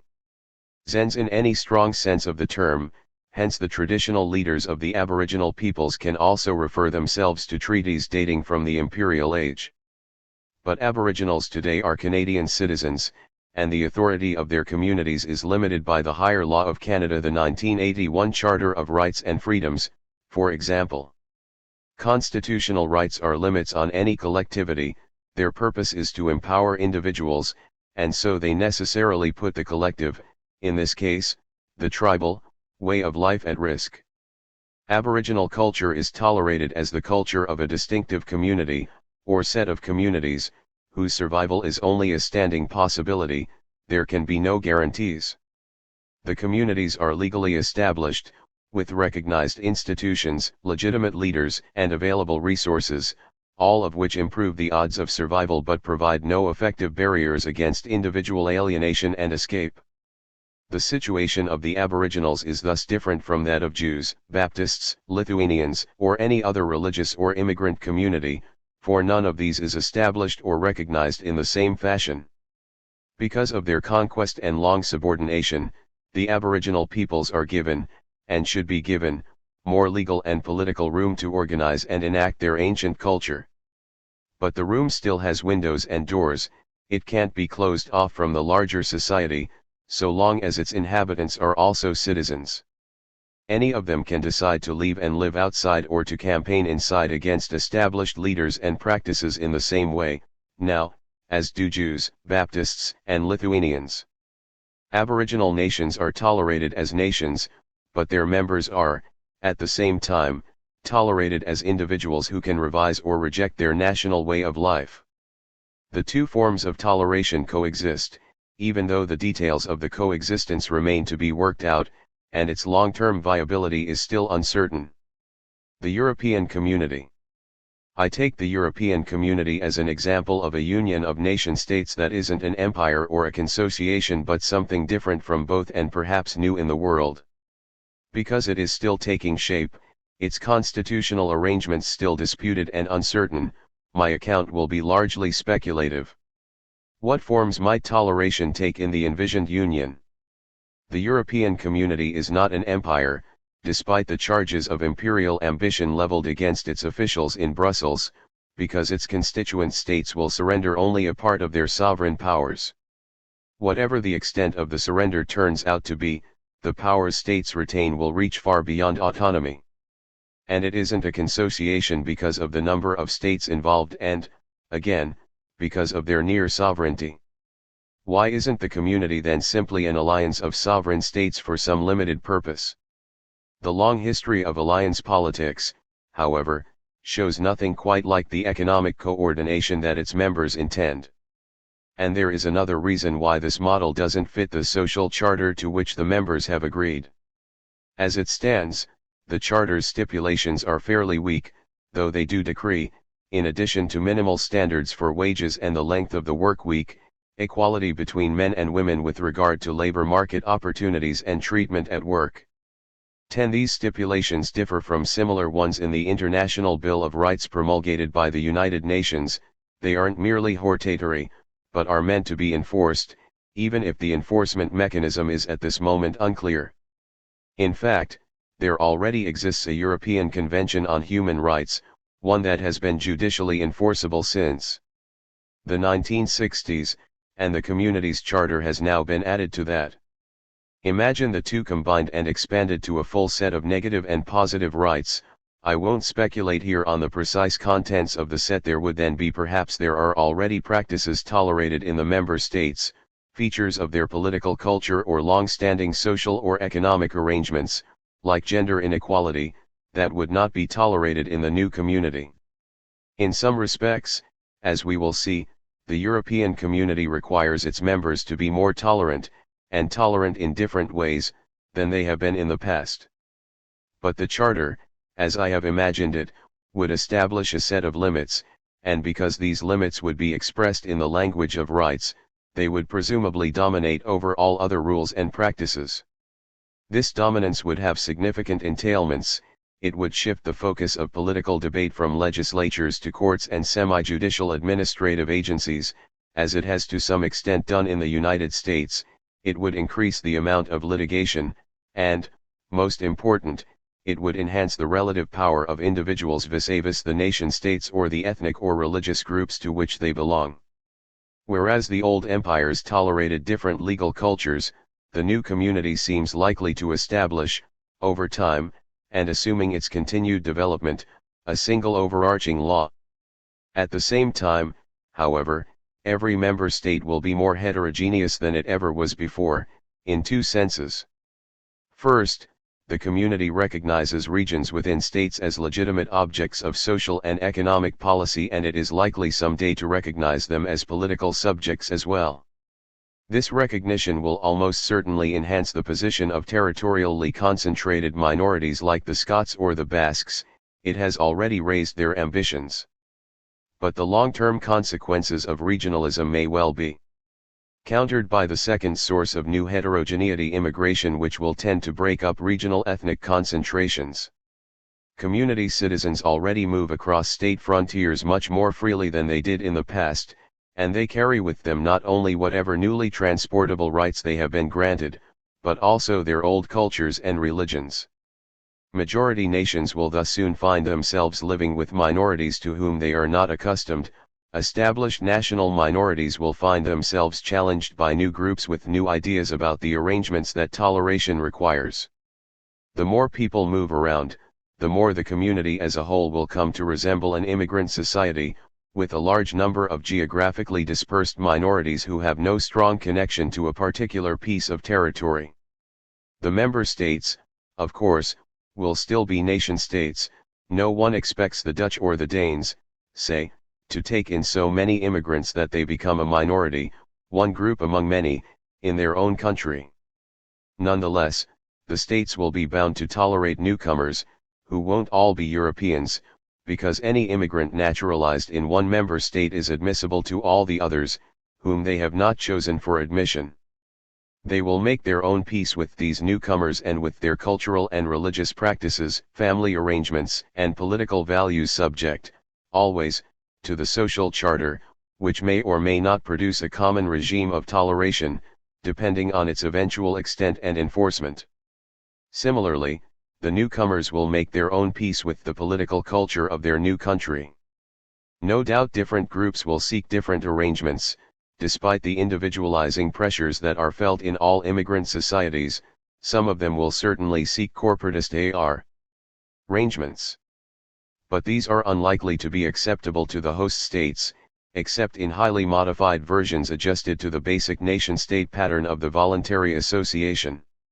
Nor will the community's officials in Brussels or its judges in Strasbourg intervene on behalf of corporatism. At most, they will enforce individual rights. The resulting pattern is uncertain. Individuals will identify with ethnic or religious groups and claim some sort of state recognition, but the groups will be precarious, themselves subject to transformation as the immigrants adjust to their new environment, assimilate, intermarry, and so on. The European community seems likely to bring to all its member states the advantages and strains of multiculturalism. Chapter 4. Practical issues. Power. In ordinary speech, it is often said that toleration is always a relationship of inequality where the tolerated groups or individuals are cast in an inferior position. To tolerate someone else is an act of power, to be tolerated is an acceptance of weakness. We should aim at something better than this combination, something beyond toleration, something like mutual respect. Once we have mapped out the 5 regimes, however, the story looks more complicated. Mutual respect is one of the attitudes that makes for toleration the most attractive attitude, perhaps, but not necessarily the most likely to develop or the most stable over time. Sometimes, indeed, toleration works best when relations of political superiority and inferiority are clearly marked and commonly recognized. This is most obviously the case in international society, where ambiguous power relations are one of the chief causes of war. The same proposition probably holds with regard to some domestic regimes, like the Consociation, where uncertainty about the relative power of different groups may lead to political turmoil and even to civil war. In immigrant societies, by contrast, the same uncertainty works in an opposite way. If people are unsure where they stand vis-a-vis others, toleration is obviously the most rational policy. Even here, however, questions about political power regularly arise, though perhaps not the single big question, who rules over whom? Instead, a series of smaller questions regularly pose themselves: who is stronger most of the time? Who is more visible in public life? Who gets the larger share of resources? These questions, the big one too, can hardly be understood without reference to the discussions still to come in this chapter about class, gender, religion, and so on, but they can also be asked independently. In multinational empires, power rests with the central bureaucrats. All the incorporated groups are encouraged to regard themselves as equally powerless, and hence incapable of coercing or persecuting their neighbors. Any local attempt at coercion will produce an appeal to the center. So Greeks and Turks, for example, lived peacefully side by side under Ottoman rule. Were they mutually respectful? Some of them probably were, some were not. But the character of their relationship did not depend on their mutual respect, it depended on their mutual subjection. When subjection isn't an experience shared equally by all the incorporated groups, toleration among them is less likely. If one group feels a special affinity with the imperial center and is able to form an alliance with its local representatives, then it will often try to dominate the others like the Greeks did in Roman Alexandria. In the imperial case, power is most effective in promoting toleration when it is distant, neutral, and overwhelming. In this form, imperial power is clearly most helpful to local minorities, who tend therefore to be the most loyal supporters of the empire. The leaders of national liberation movements commonly express, and exploit, resentment toward these same minorities, who are identified now as collaborators with the imperialists. The transition from imperial province to independent nation-state is a critical moment in the history of toleration. Often minorities are harassed, attacked, and forced to leave, as in the case of the Indian traders and artisans of Uganda, who were driven into exile soon after the withdrawal of the British, and who mostly followed the latter to Britain, bringing the empire home, as it were, and creating a new diversity in the imperial center. Groups of this sort sometimes manage to turn themselves into tolerated minorities, but the path is always hard, and the end point, even if it is successfully reached, probably represents a net loss of security and status for the minorities. This is one of the common costs of national liberation, though it can be avoided, or at least mitigated, if the new nation-state is liberal and democratic. Consociation probably requires something like mutual respect, at least among the leaders of the different groups, for the groups must not only coexist but also negotiate among themselves the terms of their coexistence. The negotiators, like diplomats in international society, have to accommodate each other's interests. When they can't or won't do that, as in Cyprus after the British departure, consociation will fail. But individual members of the different communities need not accommodate each other, except when they meet and bargain in the marketplace. In fact, consociation is probably easiest when the communities don't have much to do with one another, when each of them is relatively self-sufficient and inwardly turned. Then power is expressed, populations counted, and wealth put into play only at the federal level, where communal leaders argue about budgetary allocations and the composition of the civil service. In nation-states, power rests with the majority nation, which uses the state, as we have seen, for its own purposes. This is no necessary bar to mutuality among individuals. In fact, mutuality is likely to flourish in liberal democratic states. But minority groups are unequal by virtue of their numbers and will be democratically overruled on most matters of public culture. The majority tolerates cultural difference in the same way that the government tolerates political opposition by establishing a regime of civil rights and civil liberties and an independent judiciary to guarantee its effectiveness. Minority groups then organize, assemble, raise money, provide services for their members, and publish magazines and books. They sustain whatever institutions they can afford and think they need.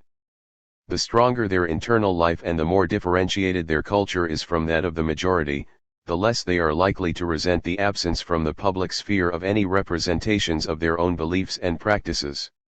If minority groups are weak, by contrast, their individual members will come increasingly to adopt the beliefs and practices of the majority, at least in public, and often privately as well. It is the intermediate positions that generate tension and lead to constant skirmishing over the symbolism of public life. The contemporary French case, as I described it in Chapter 3, provides ample evidence for the last of these possibilities. The case is similar early on in the history of immigrant societies, when the first immigrants aspire to nation-statehood. Successive waves of immigration produce what is, in principle, a neutral state, the democratic version of imperial bureaucracy. This state takes over and sustains for how long no one can know some of the practical arrangements and some of the symbolism of its immediate predecessor. So each new immigrant group has to adjust to, even if it also transforms, the language and culture of the first group.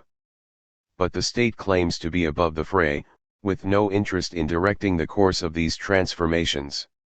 It addresses itself only to individuals and so creates, or tends over time to create, an open society in which everyone, as I have argued, is engaged in the practice of toleration. The much heralded move beyond toleration is presumably now possible. It remains unclear, however, whether significant group differences will remain to be respected once this move is made. Class intolerance is commonly most virulent when differences of culture, ethnicity, or race coincide with class differences when the members of minority groups are also economically subordinated. This subordination is least likely to occur in multinational empires, where each nation has its own full complement of social classes. Multinationalism commonly produces parallel hierarchies, even if the different nations do not share equally in the wealth of the empire. International society is marked by the same parallelism, and so the inequality of nations produces no toleration problems, whatever its other problems. State elites interact in ways determined entirely by differences of power, not of culture, and the elites of dominant states learn very quickly to respect previously inferior cultures when their political leaders suddenly appear in the Council of Nations with new wealth, say, or new weapons. Ideally, consociations take the same form. The different communities, unequal within, are roughly equal partners in the country as a whole. But it often happens that one community that is culturally different is also economically subordinate. The Lebanese Shia provide a useful example of not only this double differentiation but also the political disenfranchisement that is its common consequence. The process works the other way too. When government officials discriminate against the members of such a group, the hostility these members encounter in every other area of social life is legitimized and intensified. The worst jobs, the worst housing, the worst schools, this is their common lot. They constitute an ethnically or religiously marked lower class. They are tolerated in some minimal sense, allowed their own houses of worship, for example, but they are strictly on the receiving end of this toleration. Consociational equality, and the mutual recognition it is supposed to generate, are both undercut by class inequality. National minorities in nation-states sometimes find themselves in a similar position, and sometimes for the same reasons. Whether the causal sequence starts from cultural stigma or economic or political weakness, it regularly encompasses all three of these. But it can also happen that relatively powerless national minorities, the Chinese in Java, say, are well off economically, though never as well off as demagogues rallying the majority against them suggest. Retreating empires often leave successful minorities dangerously exposed to the intolerance of the new rulers of the nation-state. This intolerance can take extreme forms, as we have seen in the example of the Indian settlers in Uganda. Visible prosperity is certain to put a national minority, especially a new national minority, at risk.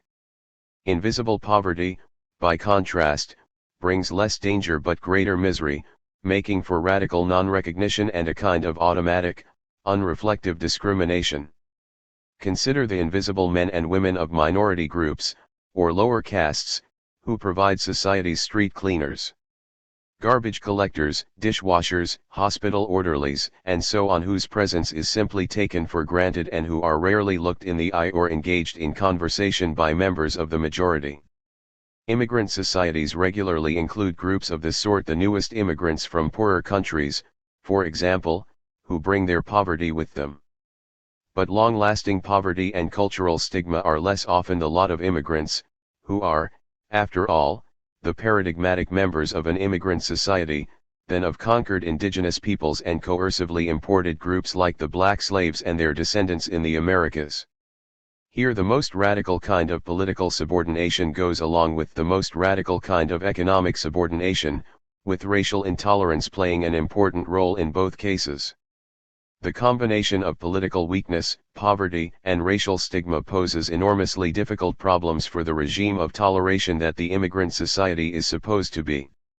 Stigmatized groups usually do not have the resources to sustain a strong internal life, so they cannot function like a corporately organized religious community in an imperial setting, though conquered natives are sometimes allowed the legal forms of such a community, or like a territorially based national minority. Nor are their individual members allowed to make their own way, following in the upward-bound footsteps of the immigrants. They form an anomalous caste at the very bottom of the class system. Toleration is obviously compatible with inequality whenever the class system is reiterated, more or less similarly, in each of the different groups. But this compatibility disappears when the groups are also classes.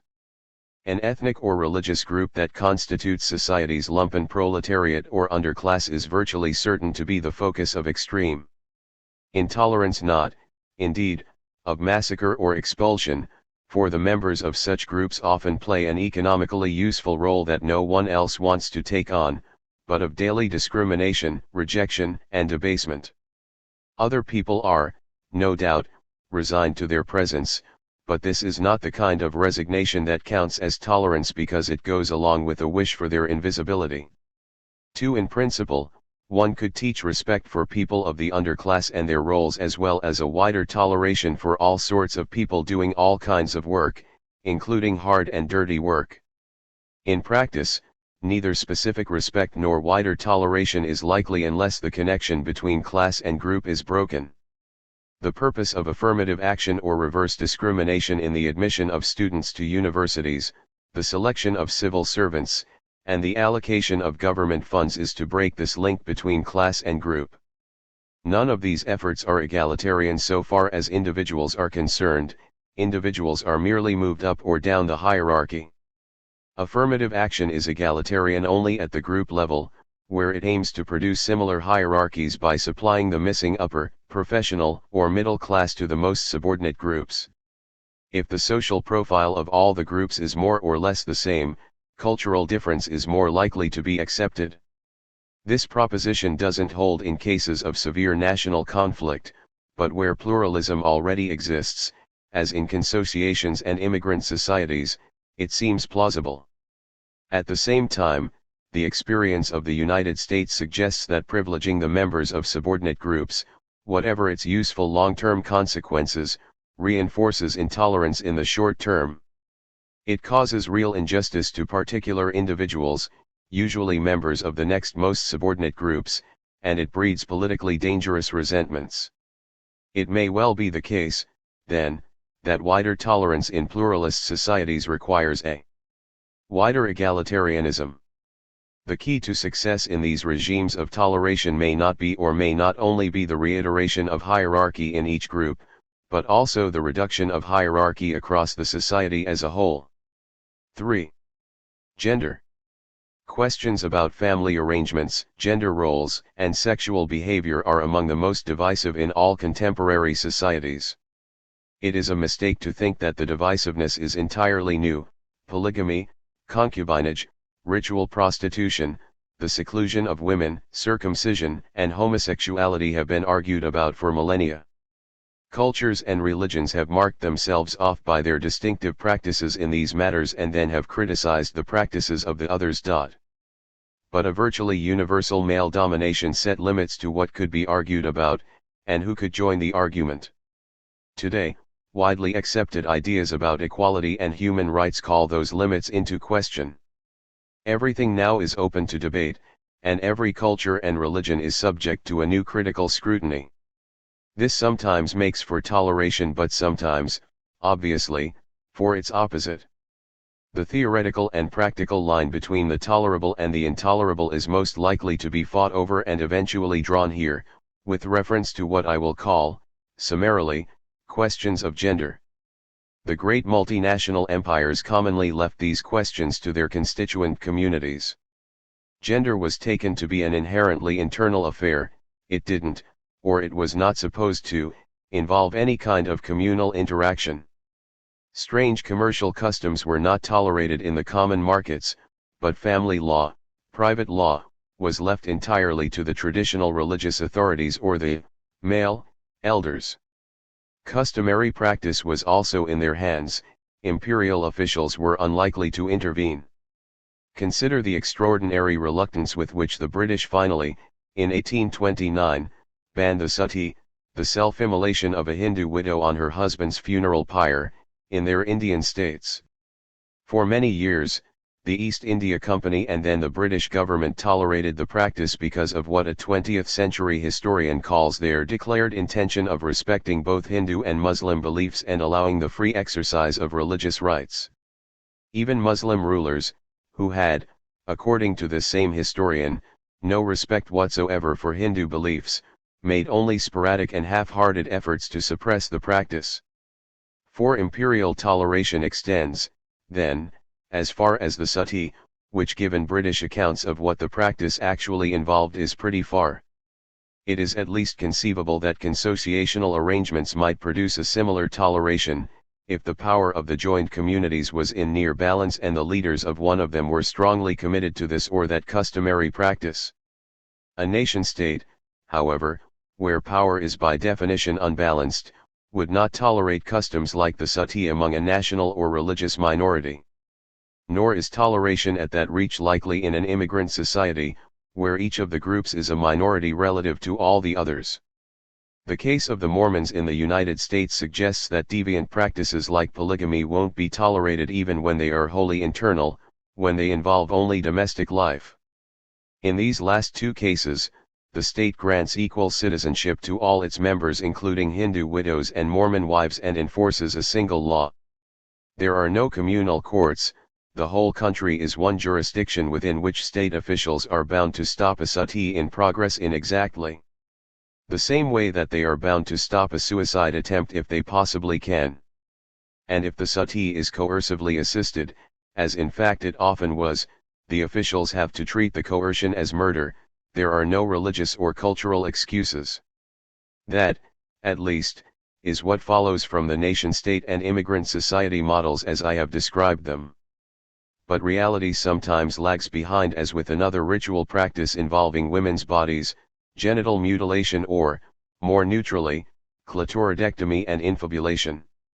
These two operations are commonly performed on infant girls or young women in a large number of African countries, and because no one has suggested humanitarian intervention to stop them, we can say that they are tolerated in international society, tolerated at the state level, but actively opposed by a number of organizations working in international civil society.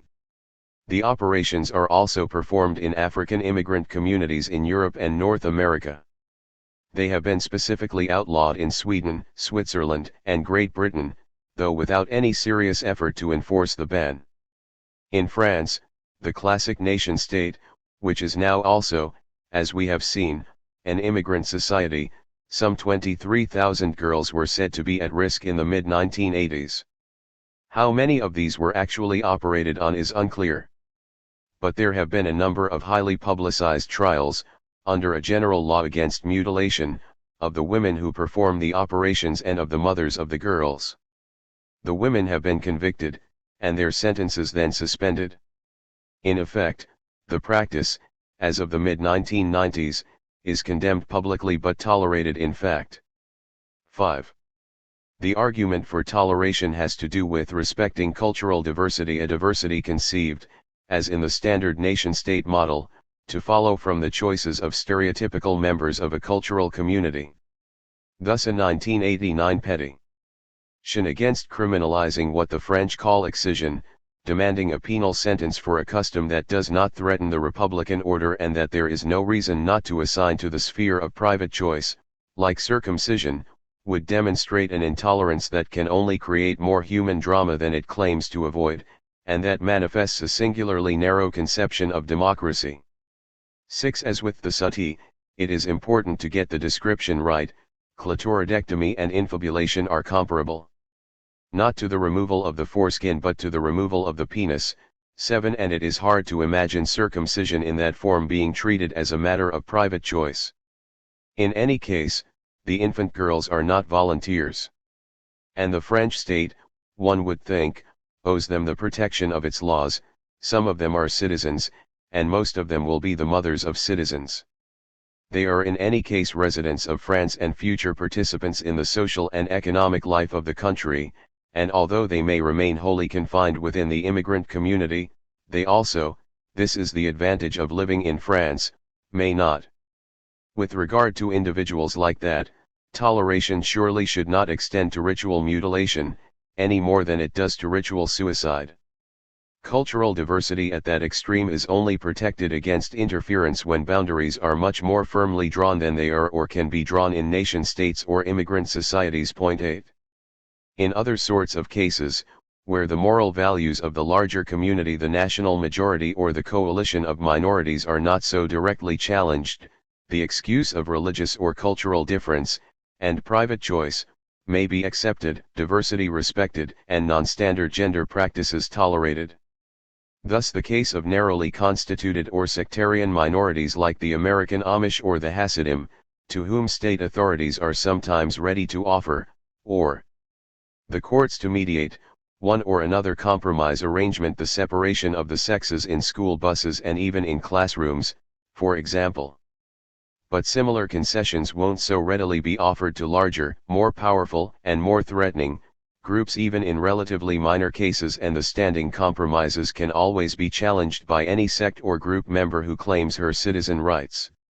Imagine that an arrangement is worked out, as it surely should be, allowing Muslim girls in French public schools to wear their customary headdress. 9. This would be a compromise with the nation-state norm, one that would recognize the right of immigrant communities to a, modestly, multicultural public sphere. The laicist traditions of French education would continue to govern the school calendar and curriculum. Imagine now that a number of Muslim girls claim that they are being coerced by their families to wear the headdress and that the compromise arrangement facilitates this coercion. Then the compromise would have to be renegotiated. In the nation-state and the immigrant society, though not in the multinational empire, the right to be protected against coercion of this kind, as, more obviously, one would be protected against the far more severe coercion of clitoridectomy, would take precedence over the family values of the minority religion or culture. These are matters of extraordinary sensitivity. The subordination of women manifest in seclusion, bodily concealment, or actual mutilation is not aimed solely at the enforcement of patriarchal property rights. It also has to do with cultural or religious reproduction, of which women are taken to be the most reliable agents. Historically, men have entered into the larger public life of armies, courts, assemblies, and markets. They are always potential agents of novelty and assimilation. Just as national culture is better preserved in rural than in urban settings, so it is better preserved in private or domestic than in public settings, which is to say, in the standard cases, among women rather than among men. Tradition is transmitted in the lullabies that mothers sing, the prayers they whisper, the clothing they make, the food they cook, and the domestic rites and customs that they teach. Once women enter the public sphere, how will this transmission be effected?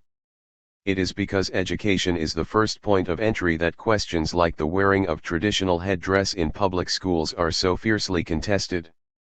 This is the form the argument takes when a traditional culture or religion encounters the nation-state or the immigrant society. You are committed to tolerating our community and its practices, the traditionalists say. Given that commitment, you cannot deny us control over our children, and particularly our female children, else you are not in fact tolerating us. Toleration implies a right to communal reproduction. But this right, if it exists, comes into conflict with the rights of individual citizens, which were once confined to men and were therefore not so dangerous, but are now extended to women. It seems inevitable that individual rights will win out in the long run, for equal citizenship is the basic norm of both the nation-state and the immigrant society. Communal reproduction will then be less certain, or, at least, it will be realized through processes that yield less uniform results.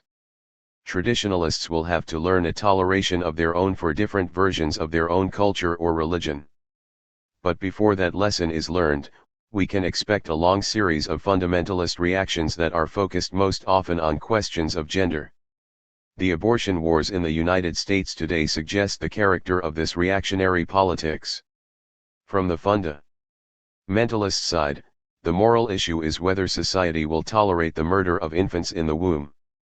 But the political issue, for both sides, has a different focus: who will control the sites of reproduction? The womb is only the first of these, home and school come next and are already, as we have seen, in dispute. What cultural differences will remain to be tolerated once these disputes have been resolved, as they eventually will be, in favor of female autonomy and gender equality? If the traditionalists are right, nothing will remain. But they are unlikely to be right. Gender equality will take different forms in different times and places, and even in the same time and place among different groups of people, and some of these forms will turn out to be consistent with cultural difference.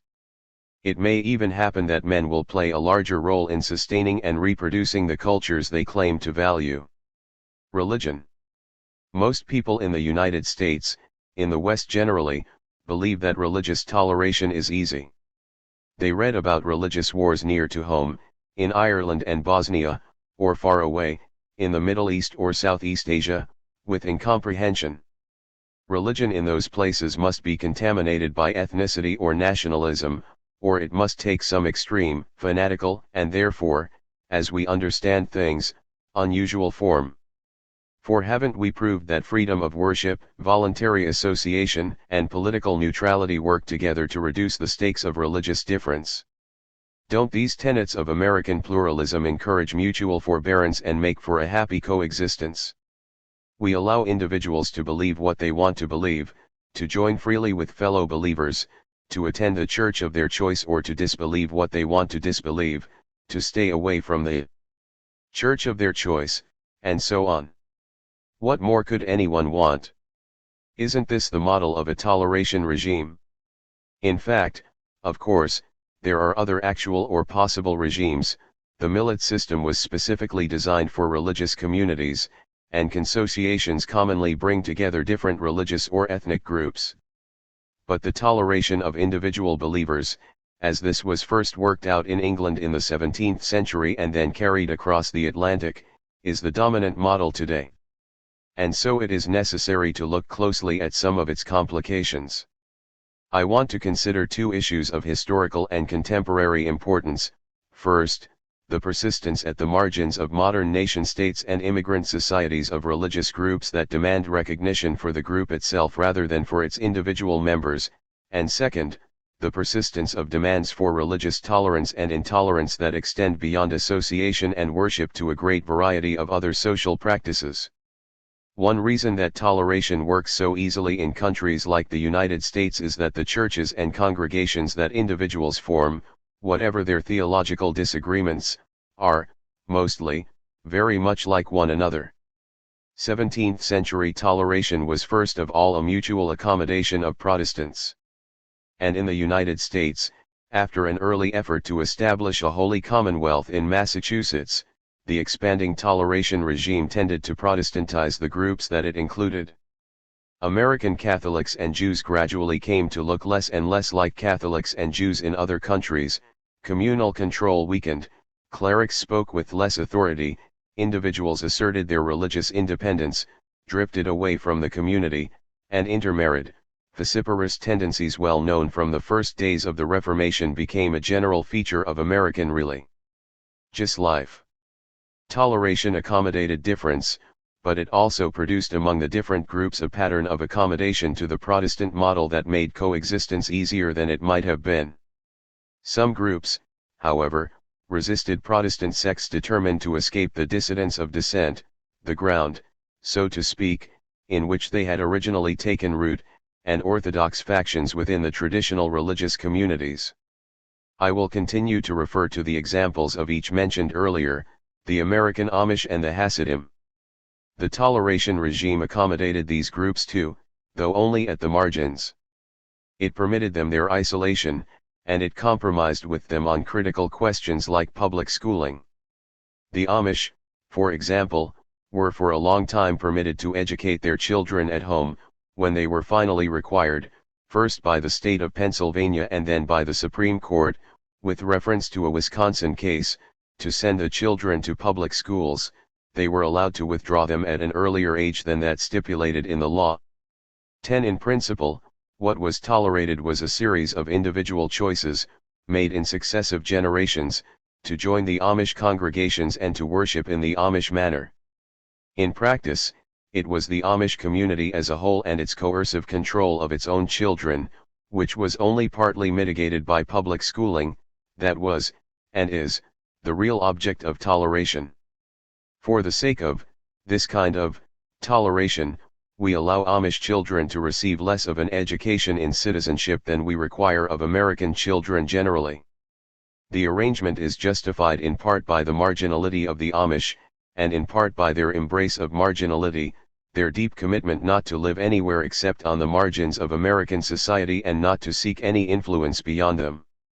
Others similarly marginal religious sects have maintained a similar control over their children largely unchallenged by the liberal state. The most interesting feature of early American toleration was the exemption from military service of the members of certain Protestant sects well known for their pacifist convictions.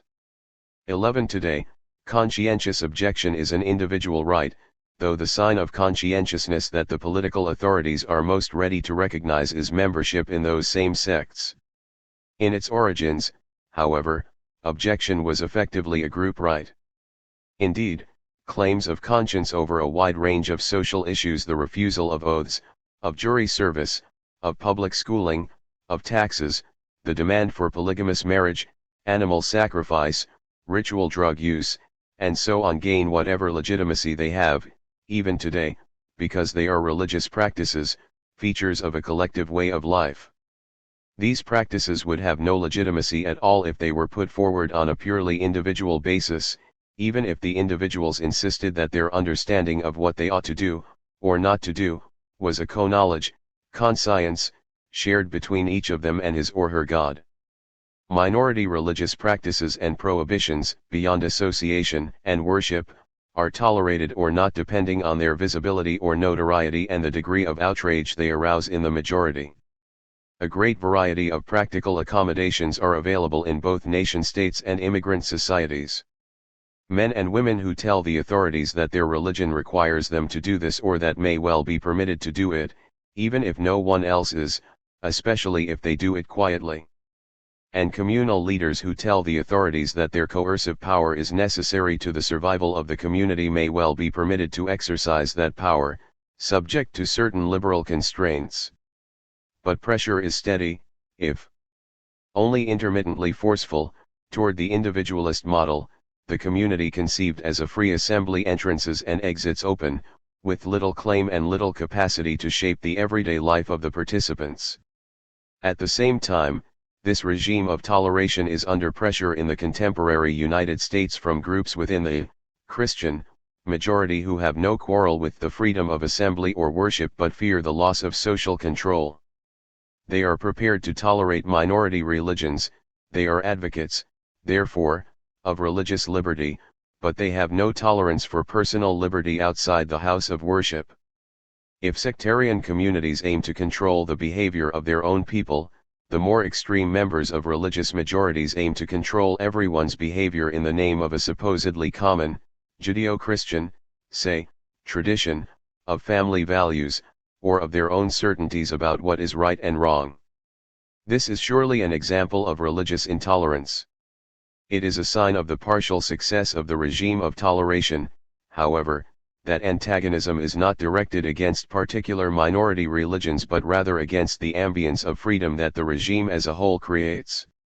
No doubt toleration flourishes in this ambience and even reaches what I have described as its most intensive form, but religious toleration, at least, doesn't depend upon it.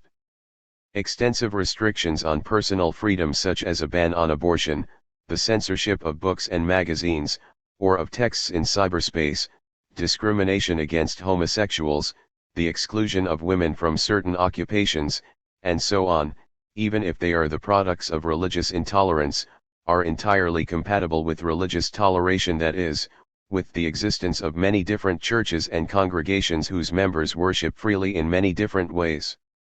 The contradiction is not between toleration and restriction, it lies deep within the idea of religious toleration itself, because virtually all the tolerated religions aim to restrict individual freedom, which is, for liberals at least, the foundation of the idea.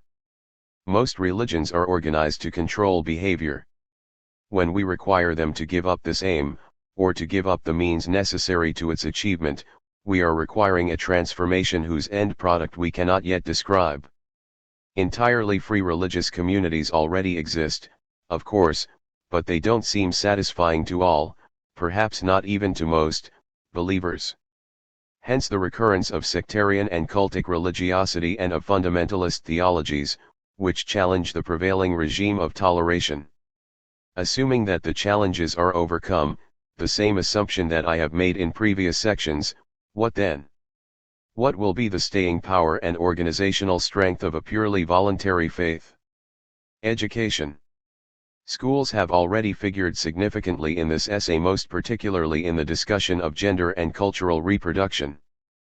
But there is an important issue that I must address here, and again in the section on civil religion, which has to do with the reproduction of the regime of toleration itself.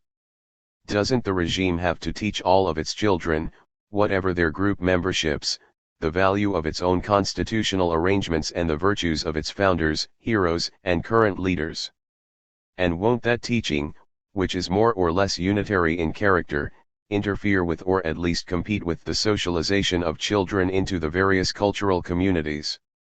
The answer, of course, is affirmative in both cases.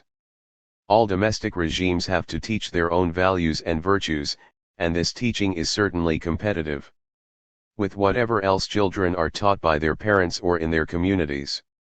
But the competition is or can be a useful lesson in the difficulties of mutual toleration. State teachers must tolerate, say, religious instruction outside of their schools, and the teachers of religion must tolerate state-organized instruction in civics, political history, the natural sciences, and other secular subjects. The children presumably learn something about how toleration works in practice, and when creationists, for example, challenge state instruction in biology, something also about its inevitable strains. Multinational empires make the most minimal demands on the educational process. Their political history, which consists mostly of wars of conquest, is unlikely to inspire feelings of loyalty in the conquered peoples, and so it is best left out of the official curriculum.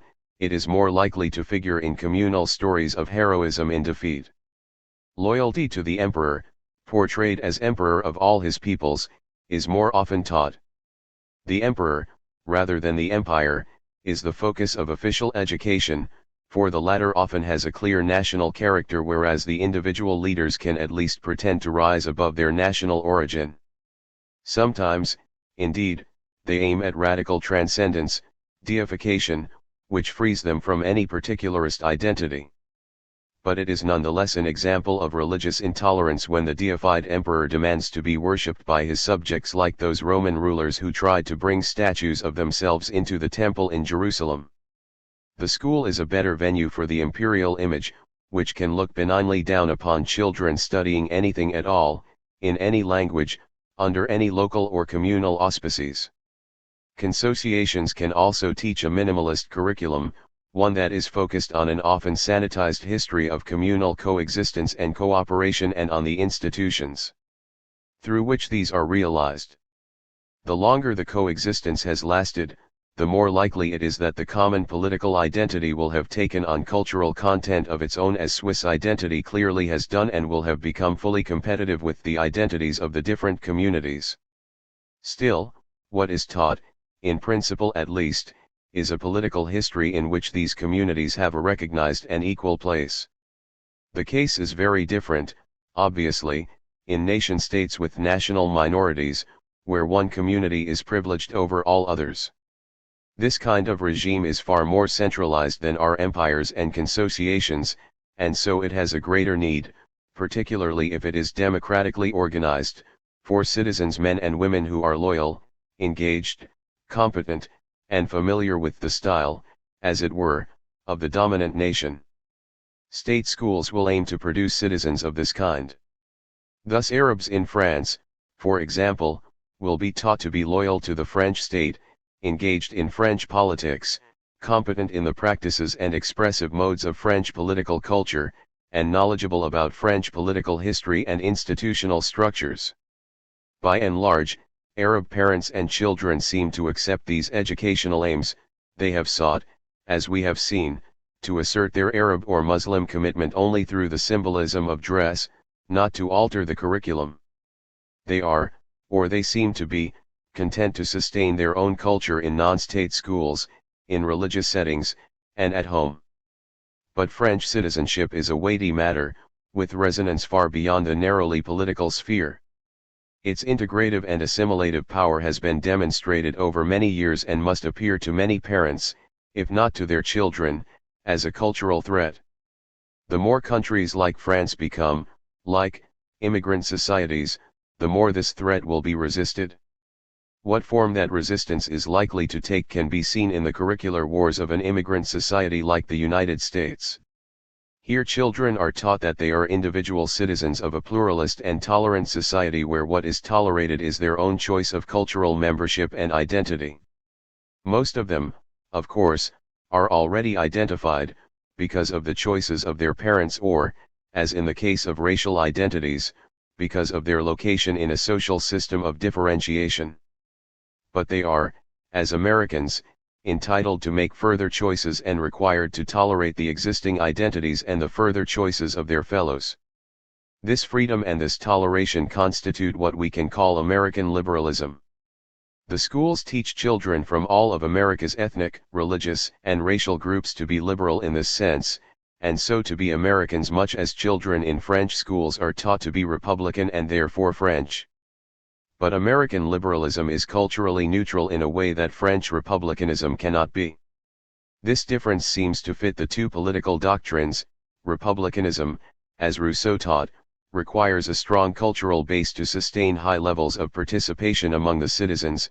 Liberalism, which is less demanding, can allow more room for private life and cultural diversity. But such differences can easily be exaggerated. 12. Liberalism is also a substantive political culture that has its origins, at least, in Protestant and English history. The recognition that American schools in fact reflect this history, and can hardly be neutral with regard to it, has led some non-Protestant and non-English groups to call for a multicultural education which presumably requires not the subtraction of the liberal story from the curriculum but the addition of other stories. It is commonly and rightly said that the point of multiculturalism is to teach children about each other's culture, to bring the pluralism of the immigrant society into its class rooms. Whereas the earlier version of neutrality, which was conceived or misconceived as cultural avoidance, aimed to make all the children into Americans simply, which is to say as much like English Protestants as possible. Multiculturalism aims to recognize them as the hyphenated Americans they are and to lead them to understand and admire their own diversity. There is no reason to think that this understanding or admiration stands in any tension with the requirements of liberal citizenship, though it is important to stress again that liberal citizenship is more relaxed than that of a republican nation-state. But multiculturalism is also, sometimes, a program of a different sort, one aimed at using the state schools to strengthen threatened or devalued identities. The point isn't to teach other children what it means to be different in a certain way, but to teach children who are supposed to be different how to be different in the right way.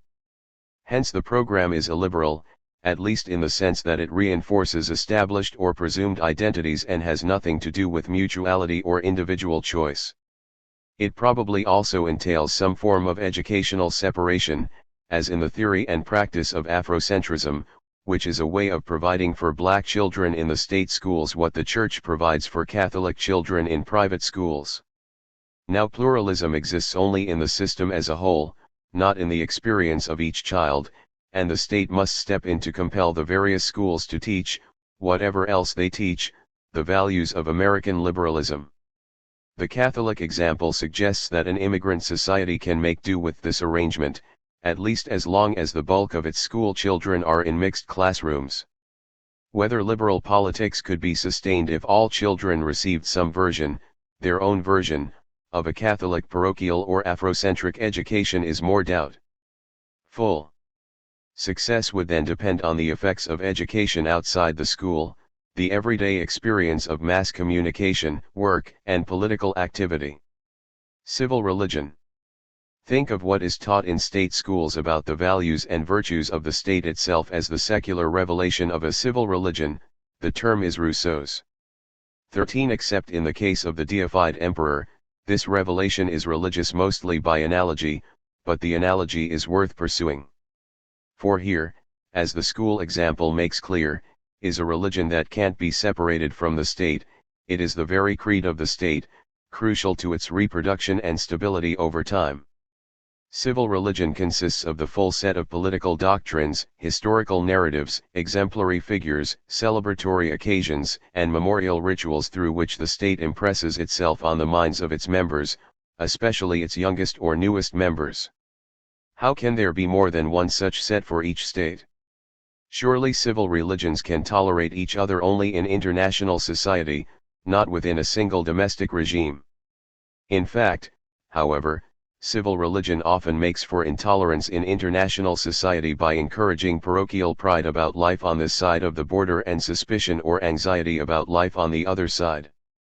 Its domestic effects, by contrast, can be benign, because it provides everyone, on this side of the border, with a common basic identity and so makes subsequent differentiation less threatening. Certainly civil religion, like state education, is sometimes competitive with group membership, thus the case of French Republicans and French Catholics in the 19th century or of Republicans and Muslims today.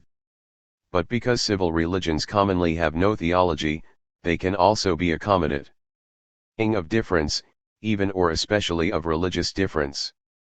Despite the specific historical conflict of the revolutionary years, then, there is no reason why a believing Catholic cannot also be a committed Republican.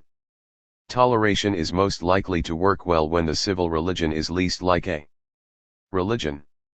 Had Robespierre, for example, succeeded in binding Republican politics to a fully elaborated deism, he might well have created a permanent barrier between Republicans and Catholics, and Muslims, and Jews.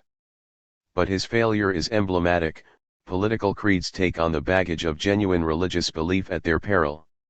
One might say the same thing about the baggage of genuine anti-religious belief. Militant atheism made the communist regimes of Eastern Europe as intolerant as any other orthodoxy would have done, and politically weak as a result. They were unable to incorporate large numbers of their own citizens. Most civil religions wisely make do with a vague, unelaborated, latitudinarian religiosity, one that is more a matter of stories and holidays than of clear or firm beliefs. Of course, it may be just this latitudinarian that orthodox religious groups object to, fearing that it will make their children tolerant of religious error or secular disbelief. It is hard to know how to respond to anxieties of that sort.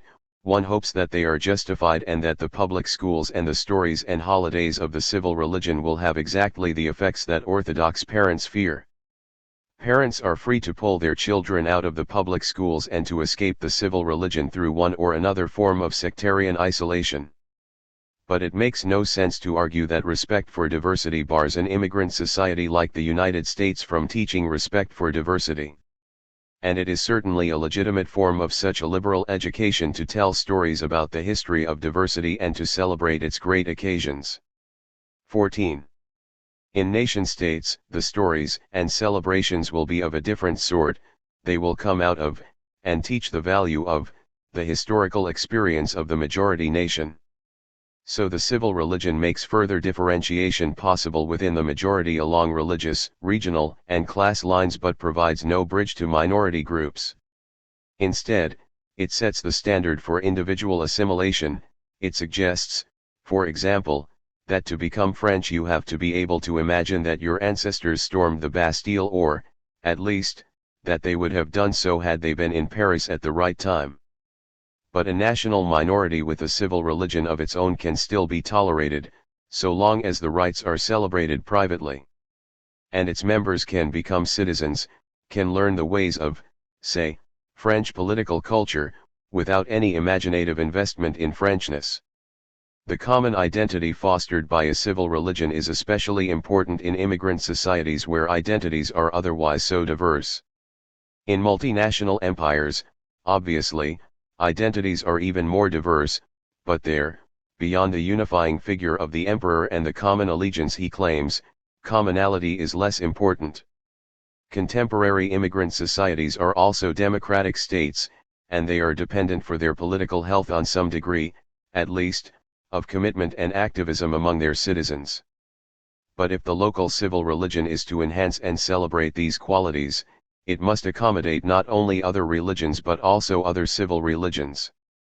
Its most enthusiastic protagonists, of course, will want to replace the others. That was the point, for example, of the Americanization campaigns of the early 20th century.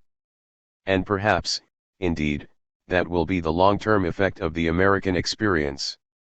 Perhaps every immigrant society is a nation-state in the making, and civil religion is one of the instruments of this transformation. Nonetheless, a campaign on its behalf is an act of intolerance, an act likely to provoke resistance and to multiply divisions among, and also within, the different groups. It turns out, in any case, that a civil religion like Americanism can live fairly comfortably with what might be called alternative civil religious practices among its own participants. The stories and celebrations that go along with, for example, Thanksgiving, Memorial Day, or the 4th of July can coexist in the common life of Irish Americans, African Americans, or Jewish Americans with very different stories and celebrations. Difference here is not contradiction. Beliefs come into opposition far more readily than stories do, and one celebration doesn't deny, cancel, or refute another. Indeed, it is easier to watch the private communal or familial celebrations of our fellow citizens if we know that they will also be celebrating publicly with us on some other occasion. So civil religion facilitates the toleration of partial differences, or it encourages us to think of difference as only partial. We are Americans but also something else, and safe as something else insofar as we are Americans. No doubt there are, or there might be, minority civil religions, ideologically or theologically elaborated, that contradict American values, but these have not been much in evidence in American public life. Similarly, it isn't difficult to imagine a more intolerant Americanism, one, for example, defined in Christian terms, connected exclusively, even racially, to its European origins, or given some narrow political content. Americanisms of this sort have existed in the past, hence the notion of un-American activities developed by the anti-communist right in the 1930s, and continue to exist, but none constitutes the dominant version right now. It isn't only in principle but also in reality that American society is a collection of individuals with multiple partial identities. Of course, religions have often involved denials of such realities, and civil religions can attempt a similar denial. It may even be true that the pattern of difference in the United States and in other immigrant societies is unstable and impermanent. Even so, a Kulturkampf against difference is not the best response to this condition. Civil religion is more likely to succeed by accommodating than by opposing the multiple identities of the men and women it aims to engage. Its object, after all, is not full-scale conversion but only political socialization. Tolerating the intolerant. Should we tolerate the intolerant? This question is often described as the central and most difficult issue in the theory of toleration. But that can't be right, because most of the groups that are tolerated in all four domestic regimes are in fact intolerant. There are significant others about whom they are neither enthusiastic nor curious, whose rights they don't recognize, to whose existence, indeed, they are neither indifferent nor resigned. In multinational empires, the different nations are perhaps temporarily resigned, they accommodate themselves to coexistence under imperial rule. But were they to rule themselves, they would have no reason for resignation, and some of them certainly would aim at ending the old coexistence in one way or another. That might be a good reason for denying them political power, but it is no reason at all for refusing to tolerate them in the empire. The case is the same in consociations, where the whole point of the constitutional arrangement is to restrain the likely intolerance of the associated communities. Similarly, minorities in nation-states and immigrant societies are and ought to be tolerated even if it is known that their compatriots or fellow believers in power in other countries are brutally intolerant. These same minorities cannot practice intolerance here, in France, say, or in America, that is, they cannot harass their neighbors or persecute or repress deviant or heretical individuals in their midst. But they are free to excommunicate or ostracize deviants and heretics, and they are equally free to believe and say that such people will be damned forever or denied a place in the world to come, or that any other group of their fellow citizens are living a life that God rejects or that is utterly incompatible with human flourishing. Indeed, many of the Protestant sectarians for whom the modern regime of toleration was first designed, and who made it work, believed and said just such things. The point of separating church and state in the modern regimes is to deny political power to all religious authorities, on the realistic assumption that all of them are at least potentially intolerant. Given the effectiveness of the denial, they may learn tolerance; more likely, they will learn to live as if they possess this virtue. Many more ordinary believers obviously do possess it, especially in immigrant societies, where daily encounters with both internal and external others are unavoidable. But these people too need separation, and they are likely to support it politically as a way of protecting themselves, and everyone else, against the possible fanaticism of their fellow believers. The same possibility of fanaticism also exists among ethnic activists and militants, in immigrant societies, and so ethnicity too has to be separated from the state, for exactly the same reasons. Democracy requires yet one more separation, one that is not well understood, that of politics itself from the state. Political parties compete for power and struggle to enact a program that is, let's say, shaped by an ideology. But the winning party, though it can turn its ideology into a set of laws, cannot turn it into the official creed of the civil religion, it cannot make the day of its ascension to power into a national holiday, insist that party history be a required course in the public schools, or use state power to ban the publications or the assemblies of other parties. 15. That is what happens in totalitarian regimes, and it is exactly analogous to the political establishment of a single monolithic church. Religions that hope for establishment and parties that dream of total control can be tolerated both in liberal democratic nation-states and in immigrant societies, and they commonly are. But, as I suggested at the beginning of this essay, they can also be barred from seizing state power, and even from competing for it. 16. What separation means in their case is that they are confined to civil society, they can preach and write and meet, they are permitted only a sectarian existence. Chapter 5.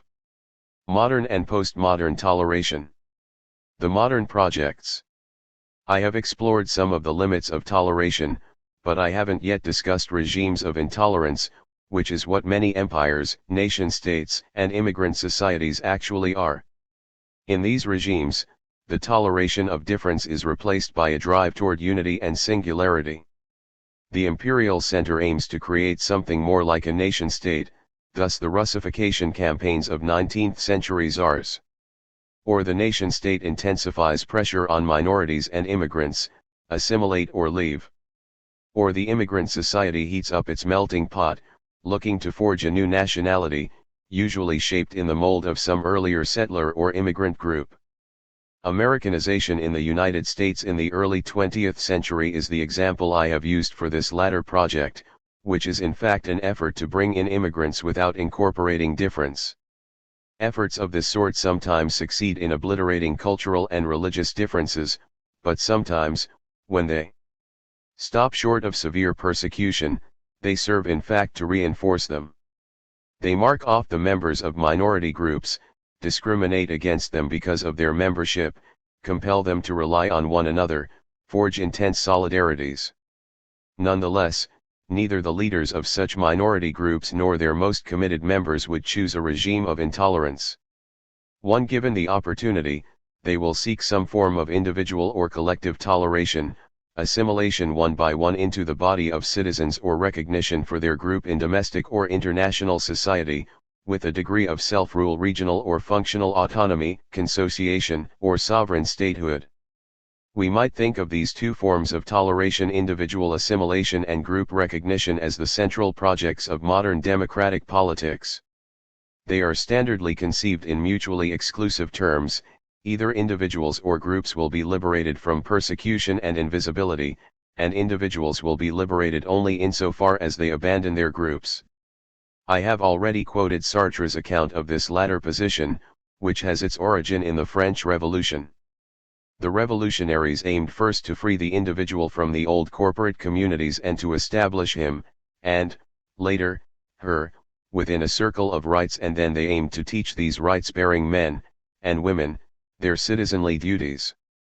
Between the individual and the political regime, the Republic of French citizens, there was, in the minds of the revolutionaries, only empty space, which facilitated easy movement from private to public life and so encouraged cultural assimilation and political participation.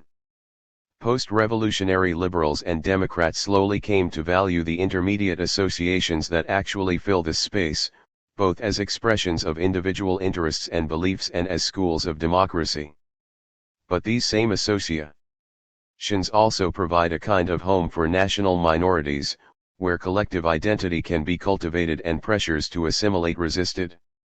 And liberal Democrats can accept both the cultivation and the resistance, within limits, until that point, whose location is always disputed, where the associations threaten to repress individual members or diminish their Republican commitment. Republican citizens tolerate minority individuals by including them, whatever their religion or ethnicity, as fellow citizens, and then by tolerating the groups they form insofar as these are, in the strongest sense of the term, secondary associations. Democratic inclusiveness is the first modernist project. We can imagine the politics of the democratic left over the last 2 centuries as a series of struggles for inclusion.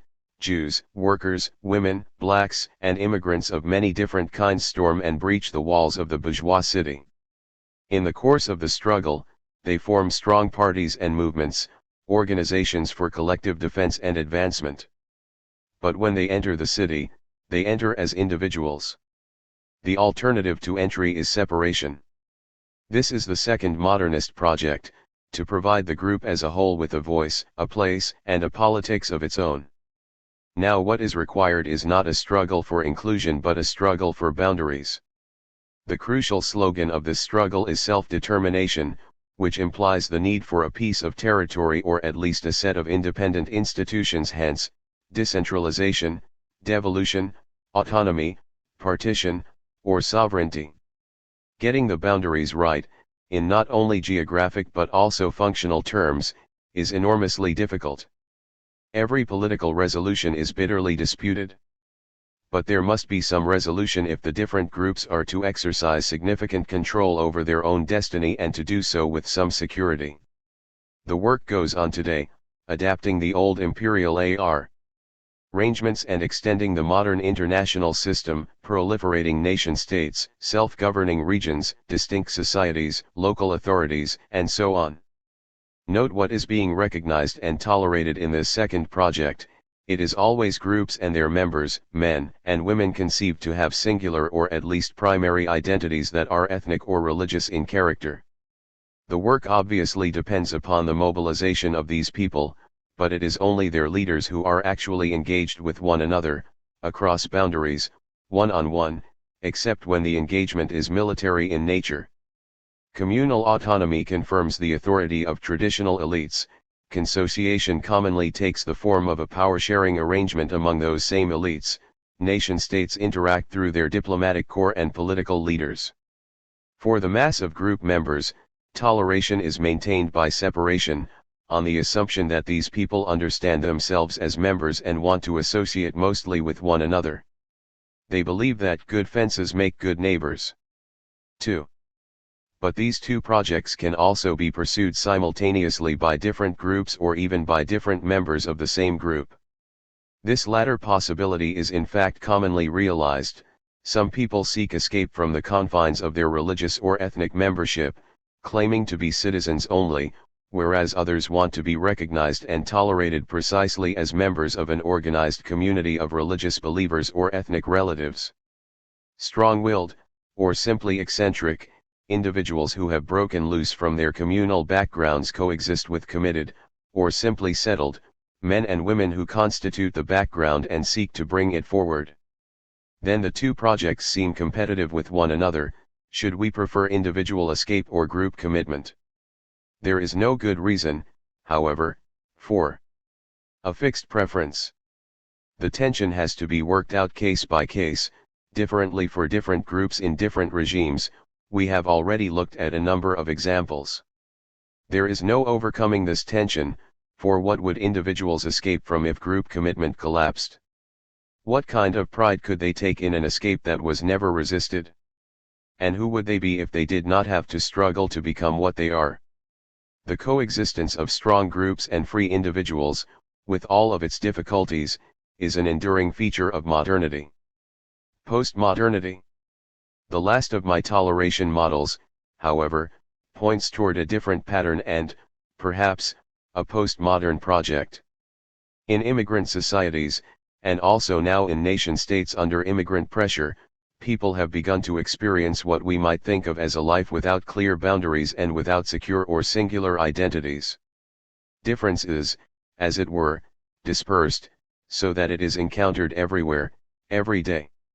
Individuals escape from their parochial entanglements and mix freely with members of the majority, but they don't necessarily assimilate to a common identity. The hold of groups on their members is looser than it has ever been, but it is by no means broken entirely. The result is a constant commingling of ambiguously identified individuals, intermarriage among them, and hence a highly intensive multiculturalism that is instantiated not only in the society as a whole but also in a growing number of families, even in a growing number of individuals. Now tolerance begins at home, where we often have to make ethnic, religious, and cultural peace with our spouses, in-laws, and children and with our own hyphenated or divided selves. This kind of tolerance is especially problematic in the first generation of mixed families and divided selves when everyone still remembers, and perhaps longs for, more coherent communities and a more unified consciousness. Fundamentalism represents that longing in ideological form. Its intolerance is focused, as I have already argued, not on other orthodoxies so much as on secular confusion and anarchy. Even for people who have no fundamentalist inclinations, however, the close-up encounter with difference may be disturbing. For many of them are still loyal to or at least nostalgic for the groups with which they, their parents, and their grandparents, on one side or the other, have historical connections. Imagine now, some generations down the postmodern road, men and women entirely cut off from any such ties, fashioning their own selves out of the fragmentary remains of old cultures and religions, and anything else that may be available. The associations that these self-made and self-making individuals form are likely to be little more than temporary alliances that can be easily broken off when something more promising presents itself. Won't tolerance and intolerance in such a setting be replaced by mere personal liking and disliking? Won't the old public arguments and political conflicts about who to tolerate and how far to tolerate them be replaced by private melodramas? In this perspective, it is hard to see a future for any of the regimes of toleration. We will respond, I suppose, with resignation, indifference, stoicism, curiosity, and enthusiasm to the tics and foibles of our postmodern fellows. But because these fellows these others will not appear in recognizable sets, our responses will have no steady pattern. The postmodern project undercuts every sort of common identity and standard behavior. It makes for a society in which the plural pronouns us and them, and even the mixed pronouns us and me, have no fixed reference. It points to the very perfection of individual liberty. The Bulgarian-French writer Julia Kristeva has been one of the more interesting theoretical defenders of this project. She urges us to recognize a world of strangers, for only strangeness is universal, and to acknowledge the stranger in ourselves. In addition to a psychological argument, which I must pass by here, she restates a very old moral argument whose first version is the biblical injunction, do not oppress the stranger, for you were strangers in the land of Egypt. Kristeva changes the pronoun, the verb tense, and the geography for the sake of a contemporary reiteration, do not oppress the stranger, for we are all strangers in this very land. Surely it is easier to tolerate otherness if we acknowledge the other in ourselves. 3. But if everyone is a stranger, then no one is. For unless we experience sameness in some strong form, we cannot even recognize otherness. A fellowship of strangers would be at most a momentary grouping, existing only in opposition to some standing community. If there were no such community, there would be no such fellowship. It is possible to imagine state officials tolerating all the postmodern strangers. The criminal code would set the limits of toleration, and nothing more would be necessary. But the politics of difference, the ongoing negotiation of group relations and individual rights, would effectively have been abolished. Kristeva tries to describe a nation-state that is on the way, as it were, to this condition.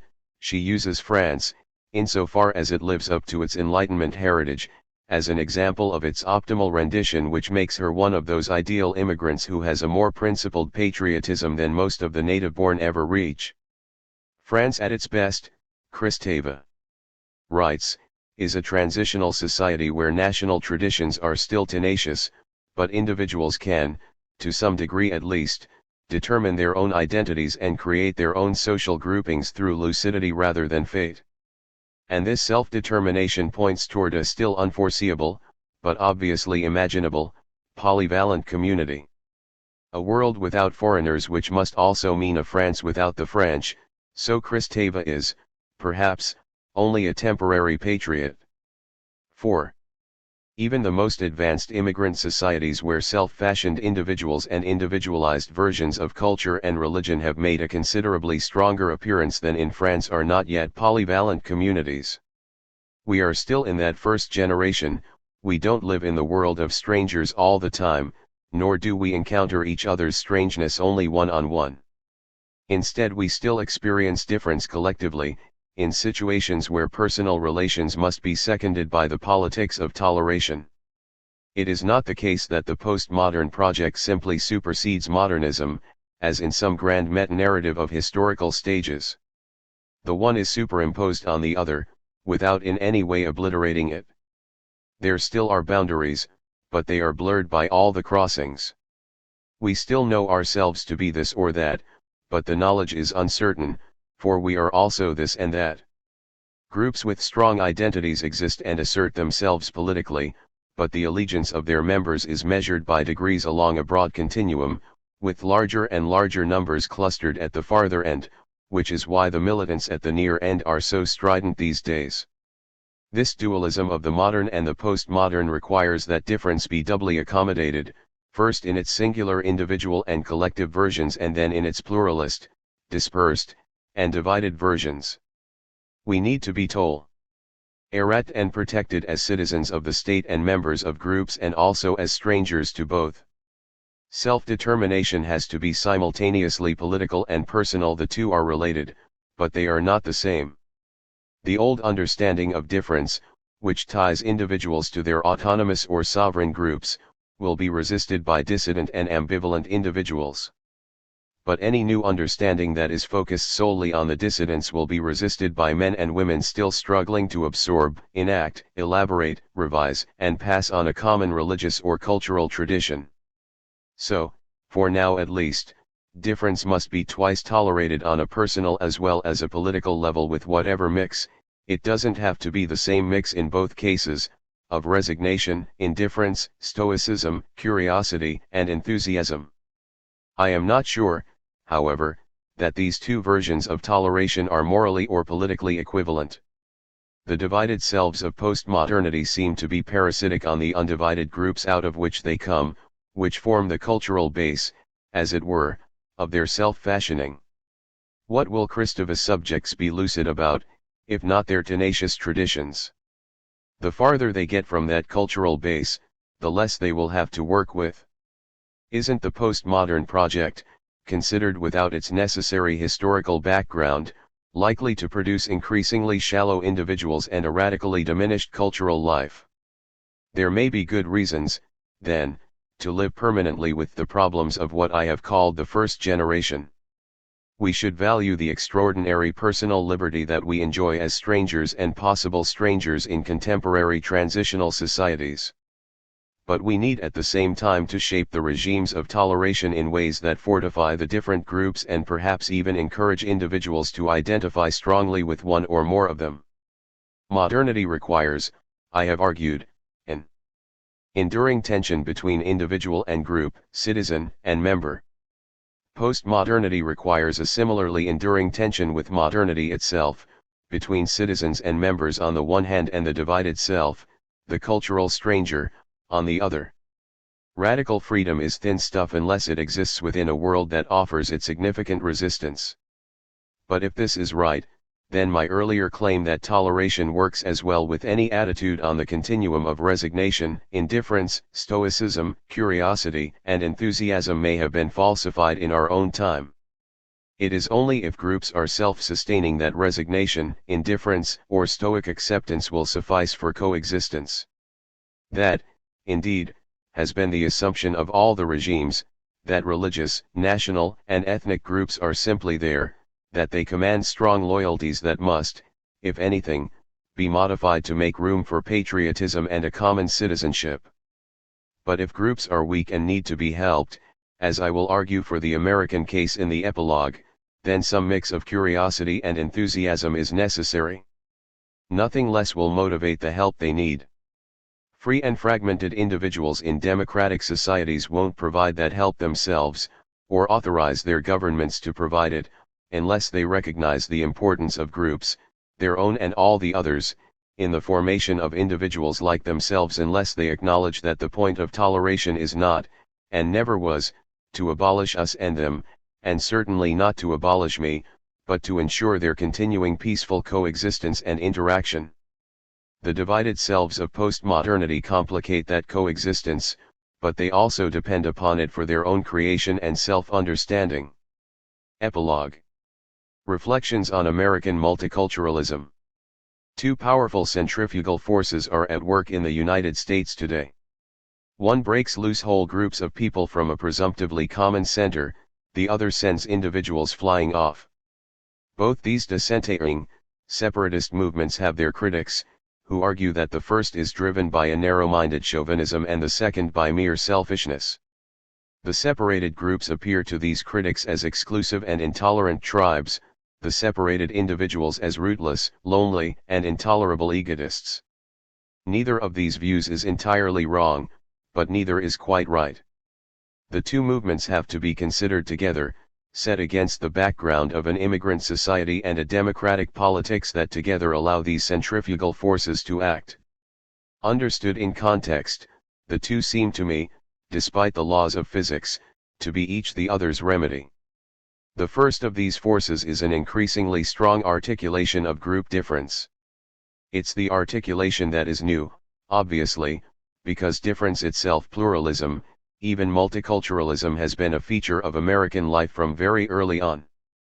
John Jay, in one of the Federalist Papers, No. 2, describes the Americans as a people descended from the same ancestors, speaking the same language, professing the same religion, attached to the same principles of government, very similar in manners and customs. These lines were already inaccurate when Jay wrote them in the 1780s, and they were utterly falsified in the course of the 19th century.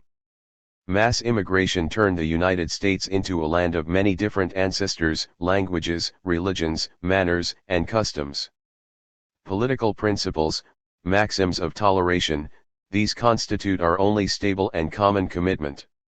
Democracy and liberty fix the limits and set the ground rules for American pluralism. The contrasts that I have been making within the typology of regimes can help us grasp the radical character of this pluralism. Consider, first, the relative homogeneity of nation-states like France, Holland, Norway, Germany, Japan, and China, where, whatever regional differences exist, the great majority of the citizens share a single ethnic identity and celebrate a common history. And consider, second, the territorially based heterogeneity of the old multinational empires and then of the states that are their contemporary heirs like the former Yugoslavia, the new Ethiopia, the new Russia, Nigeria, Iraq, India, and so on, where a number of ethnic and religious minorities claim ancient homelands, even if the boundaries are always in dispute. The United States differs from both these sets of countries. It isn't homogeneous nationally or locally, it's heterogeneous everywhere, a land of dispersed diversity that is, except for the remaining Native Americans, no one's homeland. Of course, there are local patterns of segregation, voluntary and involuntary. There are ethnic neighborhoods and places inexactive but evocatively called ghettos. But none of our groups, with the partial and temporary exception of the Mormons in Utah, has ever achieved anything like stable geographical predominance. There is no American Slovenia, Quebec, or Kurdistan. Even in the most protected environments, Americans experience difference every day. And yet the full-scale and fervent articulation of difference in the United States is a fairly recent phenomenon. A long history of prejudice, subordination, and fear worked against any public affirmation of minority manners and customs, and so served to conceal the radical character of American pluralism. I want to be very clear about this history. At its extremes it was brutal, as conquered Native Americans and transported black slaves can testify. At its center, with regard to religion and ethnicity rather than race, it was relatively benign. An immigrant society welcomed new immigrants, or at least made room for them, tolerated their beliefs and practices with a degree of reluctance considerably below the standards set elsewhere. Nonetheless, all our minorities learned to be quiet.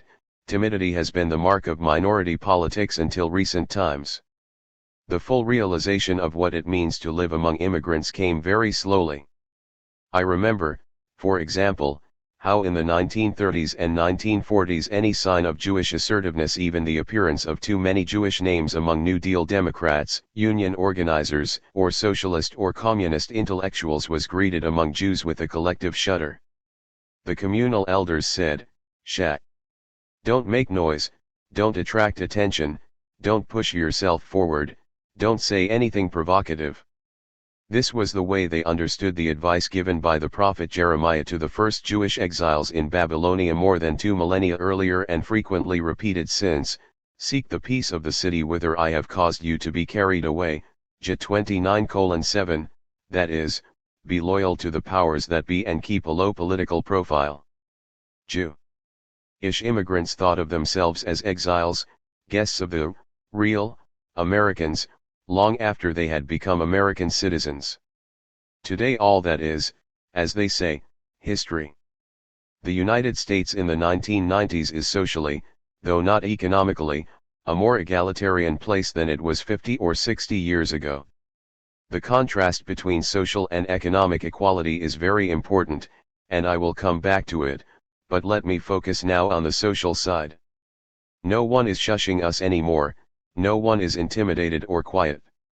Old racial and religious identities have taken on greater prominence in our public life, gender and sexual preference have been added to the mix, and the current wave of immigration from Asia and Latin America makes for significant new differences among American citizens and potential citizens. And all this is expressed, so it seems, all the time.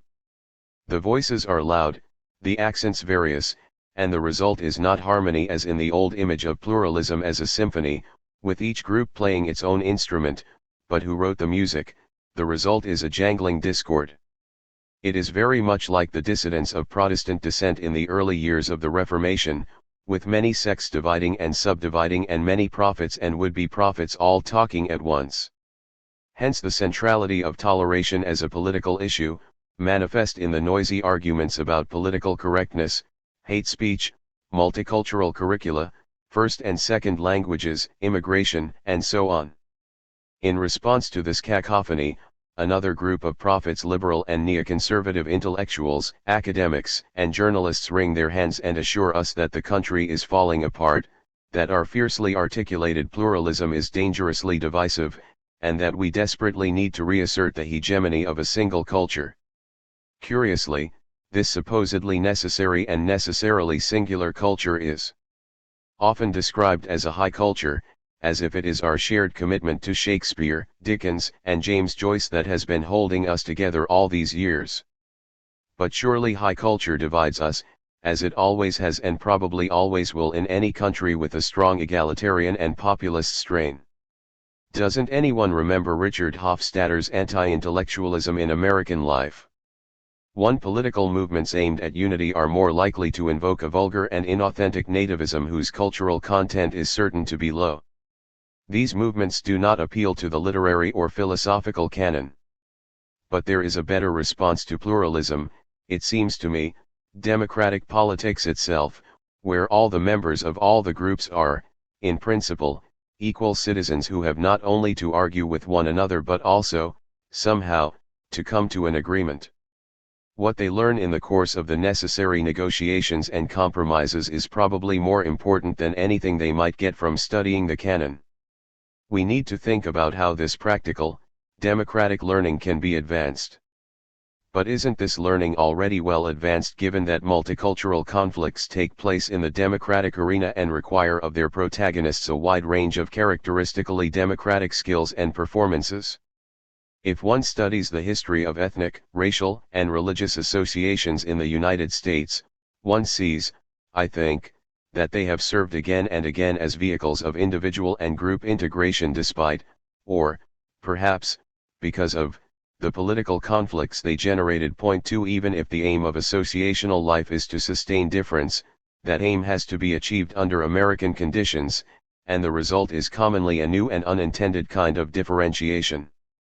I have already cited one example of this phenomenon, the differentiation of American Catholics and Jews not so much from one another or from the Protestant majority as from Catholics and Jews in other countries. Minority groups adapt themselves to the local political culture, they become hyphenated Americans.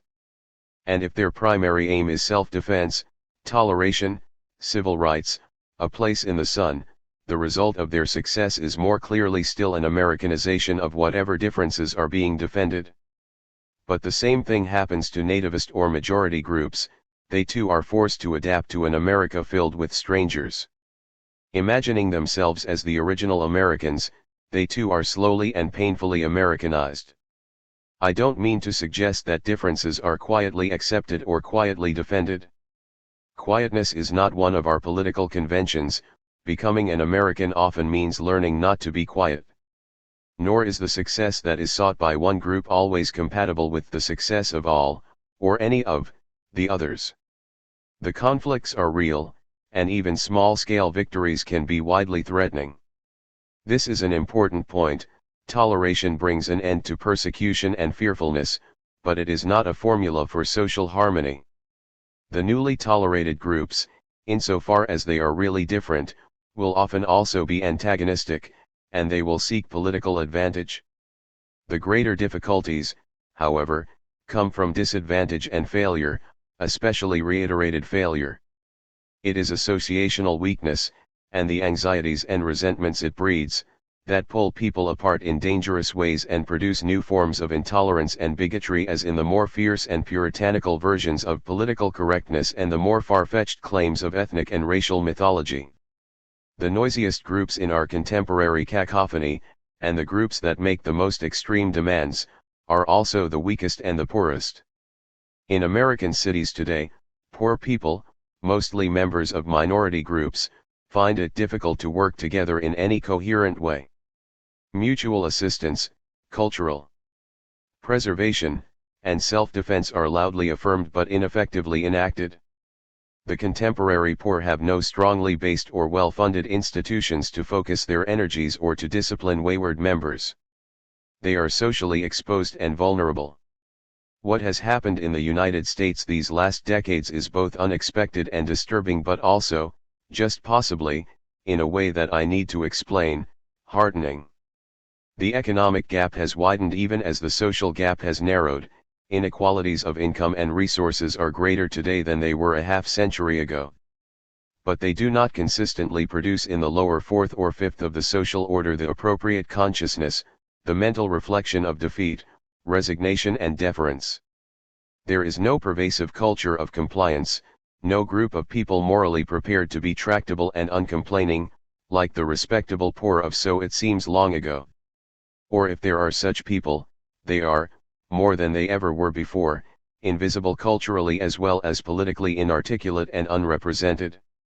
What we see is certainly depressing enough, a large number of disconnected, powerless, and often demoralized men and women who are spoken for, and also exploited by, a growing company of racial and religious demagogues and tin-horn charismatics. But at least these people are not silent, crushed, broken, so that one feels that some of them, at least, might be available for a more hopeful mobilization in a different political environment.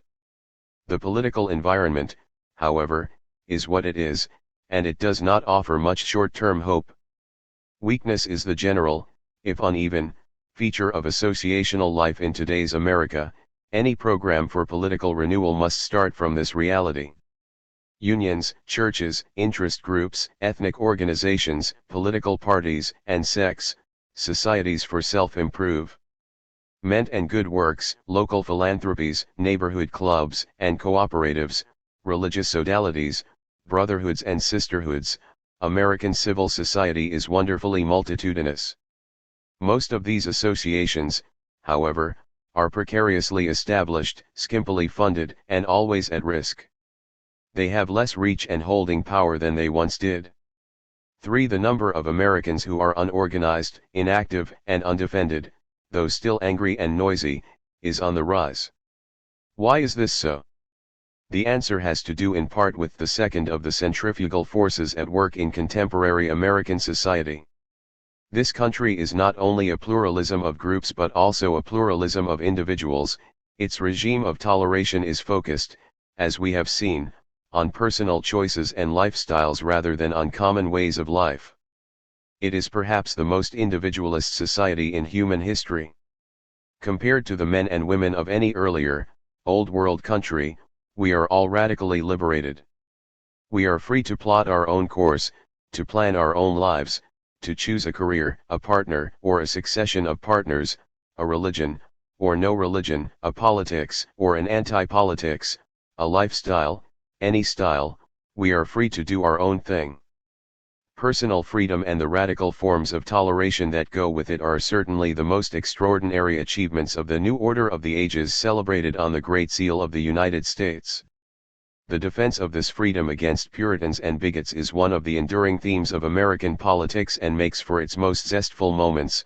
The celebration of this freedom, and of the individuality and creativity it allows, is one of the enduring themes of our literature. Nonetheless, personal freedom is not an unalloyed delight, for many Americans lack the means and the power to do their own thing or even to find their own things to do. Empowerment is more often a familial, class, or communal achievement than an individual one.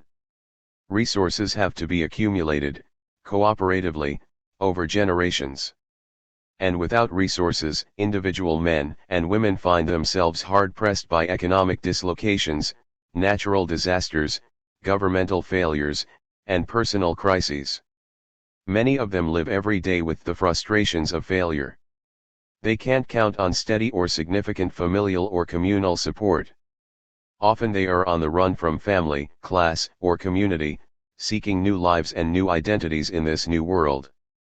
If they make good their escape, they never look back.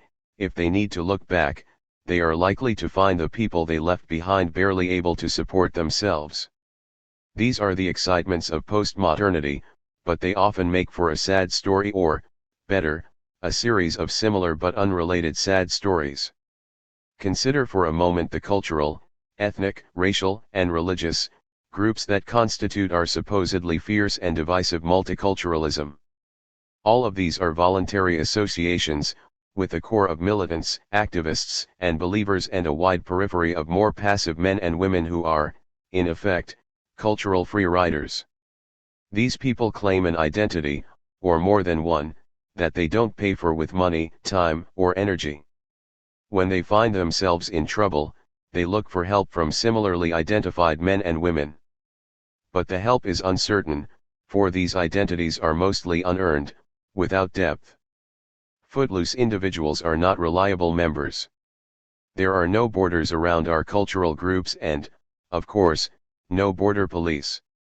Men and women are free to participate or not as they please, to come and go, to withdraw entirely, or simply to fade away into the peripheral distances. They are free to mix and mingle in the different cultures, to explore and challenge all the boundaries. This freedom, again, is one of the advantages of an immigrant society. At the same time, however, it doesn't make for strong or cohesive associations. Ultimately, I'm not sure that it makes for strong or self-confident individuals. Rates of disengagement from cultural association and identity for the sake of the private pursuit of happiness, or the desperate search for economic survival, are so high these days that all the groups worry about how to hold the periphery and ensure their own future.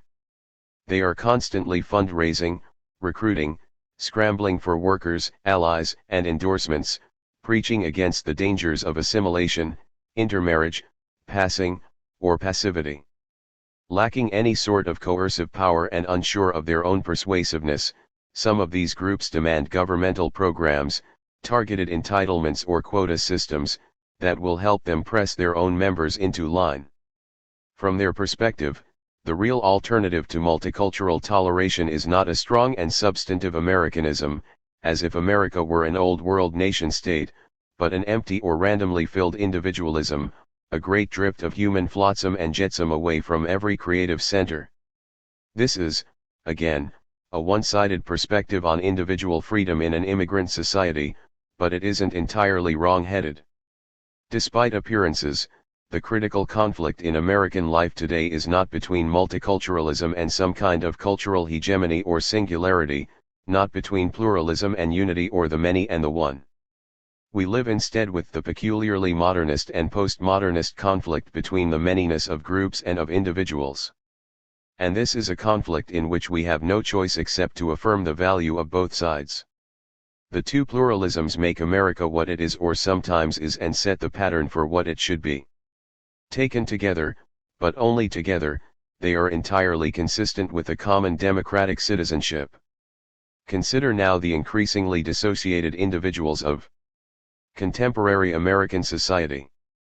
Surely we ought to worry about the processes that produce dissociation and are its products, even though these are also, some of them, emancipatory processes for the high divorce rate, steadily rising until very recently, when it seems to have leveled off.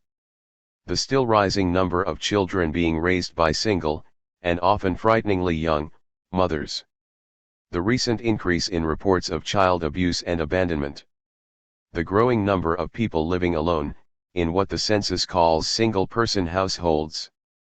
The decline in memberships in labor unions, in the older, more established churches, though evangelical churches and sects are on the rise, and in philanthropic societies, parent-teacher organizations, and neighborhood clubs.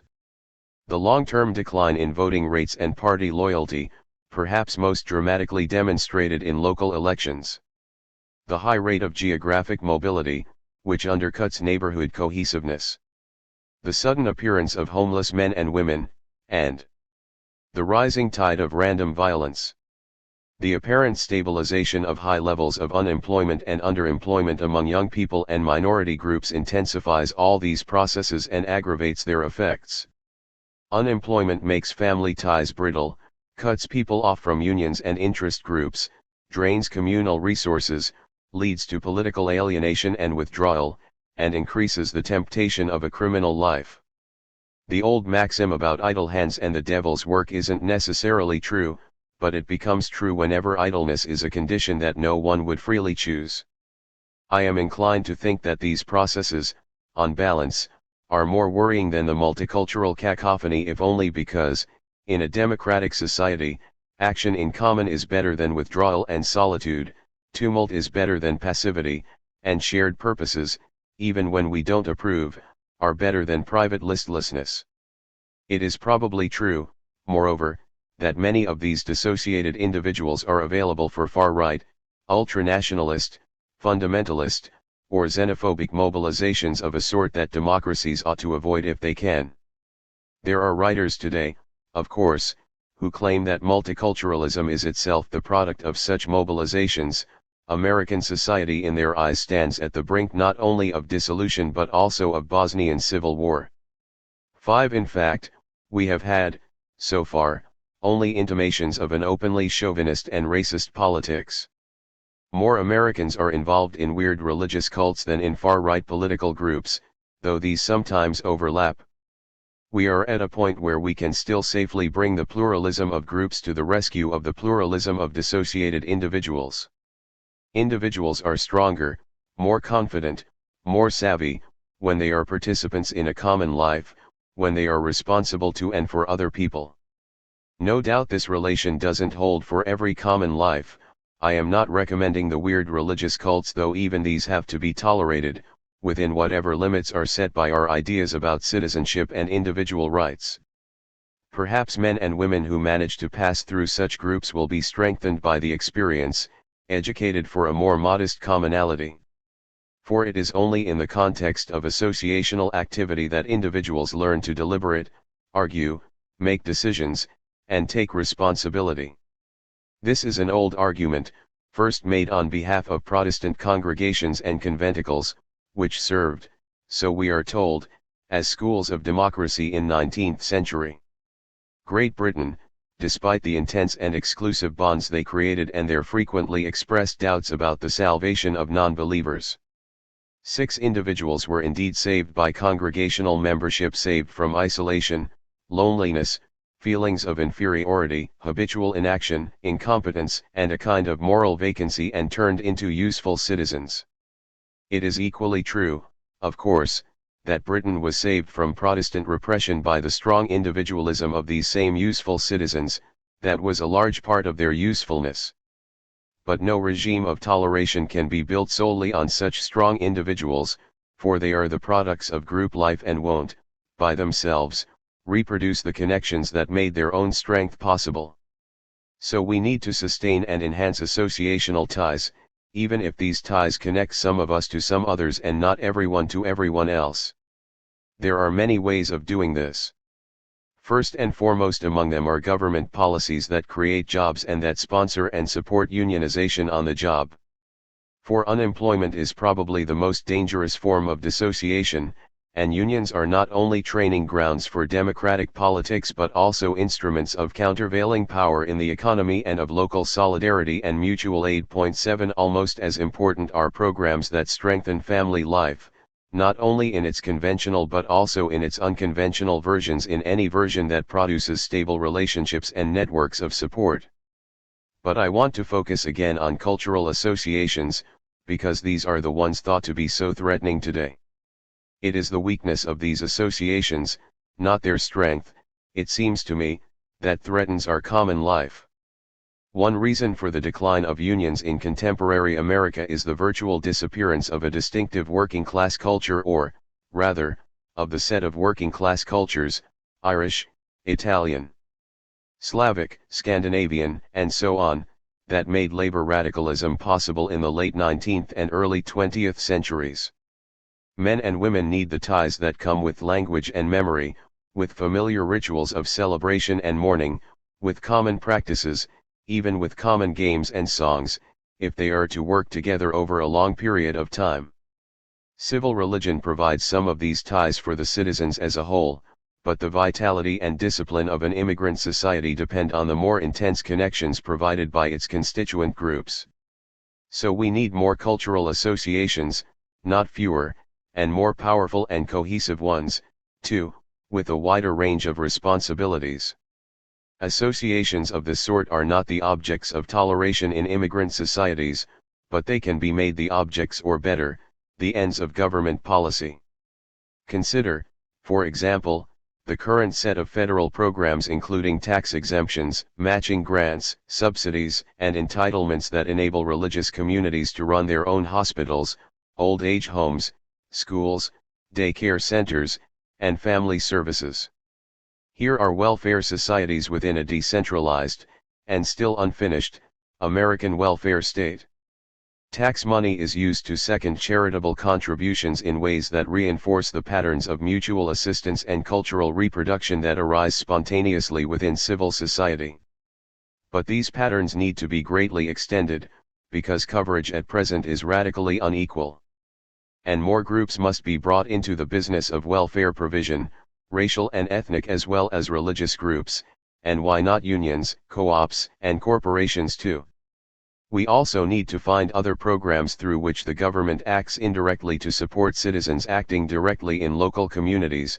These might include charter schools designed and run by teachers and parents, 10.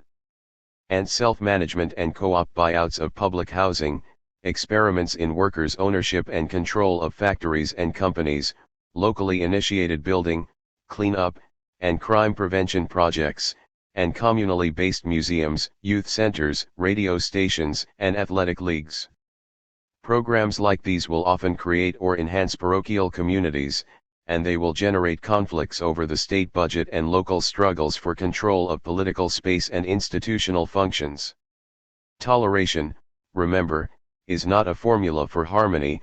It legitimates previously repressed or invisible groups and so enables them to compete for available resources. But the presence of these groups, in force, will also increase the amount of political space and the number and range of institutional functions and, therefore, the opportunities for individual participation. And participating individuals, with a growing sense of their own effectiveness, are our best protection against the parochialism and intolerance of the groups in which they participate. Engaged men and women tend to be widely engaged, active in many different associations both locally and nationally. This is one of the most common findings of political scientists and sociologists, and one of the most surprising. Where do these people find the time? 8. It helps to explain why engagement works, in a pluralist society, to undercut racist or chauvinist political commitments and ideologies. The same people show up for union meetings, neighborhood projects, political canvassing, church committees, and most reliably in the voting booth on election day. They are, most of them, articulate, opinionated, skillful, sure of themselves, and fairly steady in their commitments. Some mysterious combination of responsibility, ambition, and meddlesomeness carries them from one meeting to another. Everyone complains, I mean all of them complain, that there are so few of them. Is their small number an inevitability of social life, so that an increase in associations would only stretch out the competent people more and more thinly? I suspect that demand-side economists have a better story to tell about this. Human capital: multiply the calls for competent people, and the people will appear. Multiply the opportunities for action in common, and activists will emerge to seize the opportunities. Some of them, no doubt, will be narrow-minded and bigoted, interested in nothing beyond the advancement of their own group, but the greater their number and the more diverse their activities, the less likely it is that narrow-mindedness and bigotry will prevail. A certain sort of stridency is a feature of what we may one day come to recognize as early multiculturalism. It is especially evident among the newest and weakest, the poorest and least organized groups, where economic deprivation goes hand in hand with minority status, where class is, not entirely but in large part, a function of race and culture. This stridency is the product of a historical period when the social equality promised, and, in part, delivered, by our regime of toleration is steadily being undercut by economic inequality. Stronger organizations, capable of collecting resources and delivering real benefits to their members, will gradually move these groups toward mutual toleration and a democratically inclusive politics. No doubt there is a tension between members and citizens, between particular interests and the common interest, but there is also real continuity between them. Citizens committed to the common interest don't come out of nowhere. They are the members of groups that feel themselves to have a stake in the country as a whole, first of all in the regime of toleration itself and then in the broader politics of the regime. And so they look to participate in national decision-making. Remember that this has happened before, in the course of ethnic and class conflict. When groups consolidate, the center holds the periphery and turns it into a political constituency. So union militants, say, begin on the picket line and the strike committee and move on to the school board and the city council. Or religious and ethnic activists begin by defending the interests of their own community and end up in political coalitions, fighting for a place on balanced tickets and talking, at least, about the common good. The cohesiveness of the group invigorates its members, and the ambition and mobility of the most vigorous members liberalizes the group. Some of these members will flee their own groups, join others, or undertake complicated cross-cultural careers. They will seize on the possibilities of dissociation and commingling. They will act as radically free individuals, pursuing their own material or spiritual interests. But if they act against a background of group strength, they will also be agents of cultural innovation and mutual learning.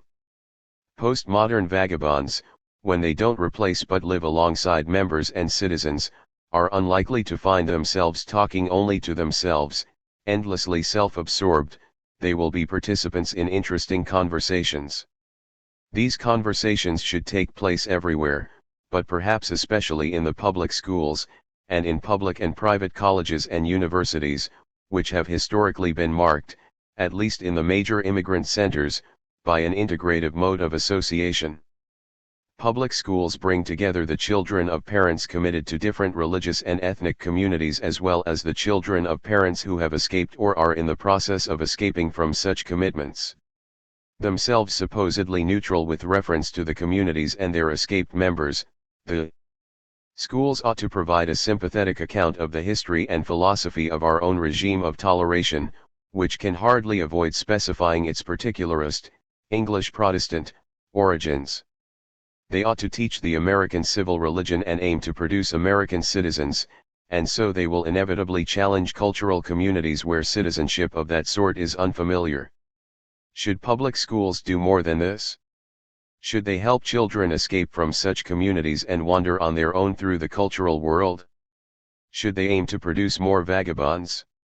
Certainly, it is tempting to imagine democratic education as a training in critical thought, so that the students can undertake an independent, preferably skeptical, evaluation of all established belief systems and cultural practices, for aren't critics the best citizens?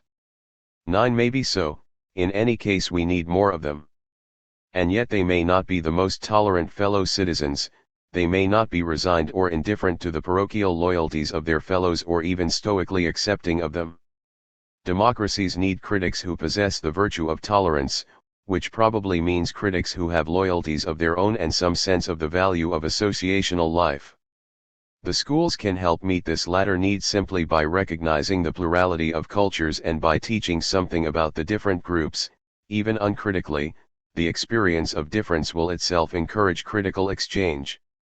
For the state system should also have a second aim, which is entirely compatible with the first, to produce hyphenated citizens, men and women who will defend toleration within their different communities while still valuing and reproducing, and rethinking and revising, the differences. I don't mean to sound like the famous Pollyanna. These outcomes won't come about by chance, perhaps they won't come about at all. Everything is harder now. Family, class, and community are less cohesive than they once were. Governments and philanthropies command fewer resources, the street world of crime and drugs is more frightening, and individual men and women seem more adrift. There is one further difficulty that we ought, however, to welcome. In the past, organized groups have succeeded in entering the American mainstream only by leaving other groups, and the weakest of their own members, behind. And the men and women left behind commonly accepted their fate or at least failed to make much noise about it. Today, as I have argued, the level of resignation is considerably lower, and if much of the subsequent noise is incoherent and futile, it serves nonetheless to remind the rest of us that there is a larger social agenda than our own success. Multiculturalism as an ideology is a program for greater social and economic equality. No regime of toleration will work for long in an immigrant, pluralist, modern, and postmodern society without some combination of these two, a defense of group differences and an attack upon class differences. If we want the mutual reinforcements of community and individuality to serve a common interest, we will have to act politically to make them effective.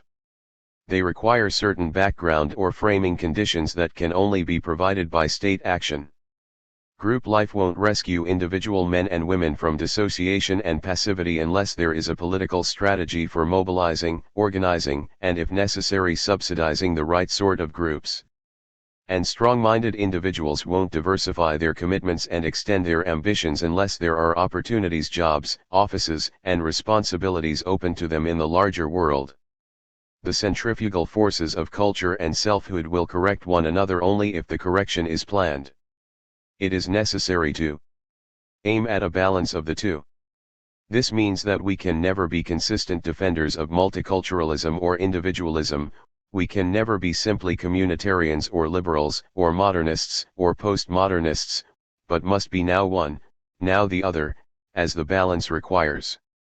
It seems to me that the best name for the balance itself, the political creed that defends the framework, supports the necessary forms of state action, and so sustains the modern regimes of toleration, is social democracy.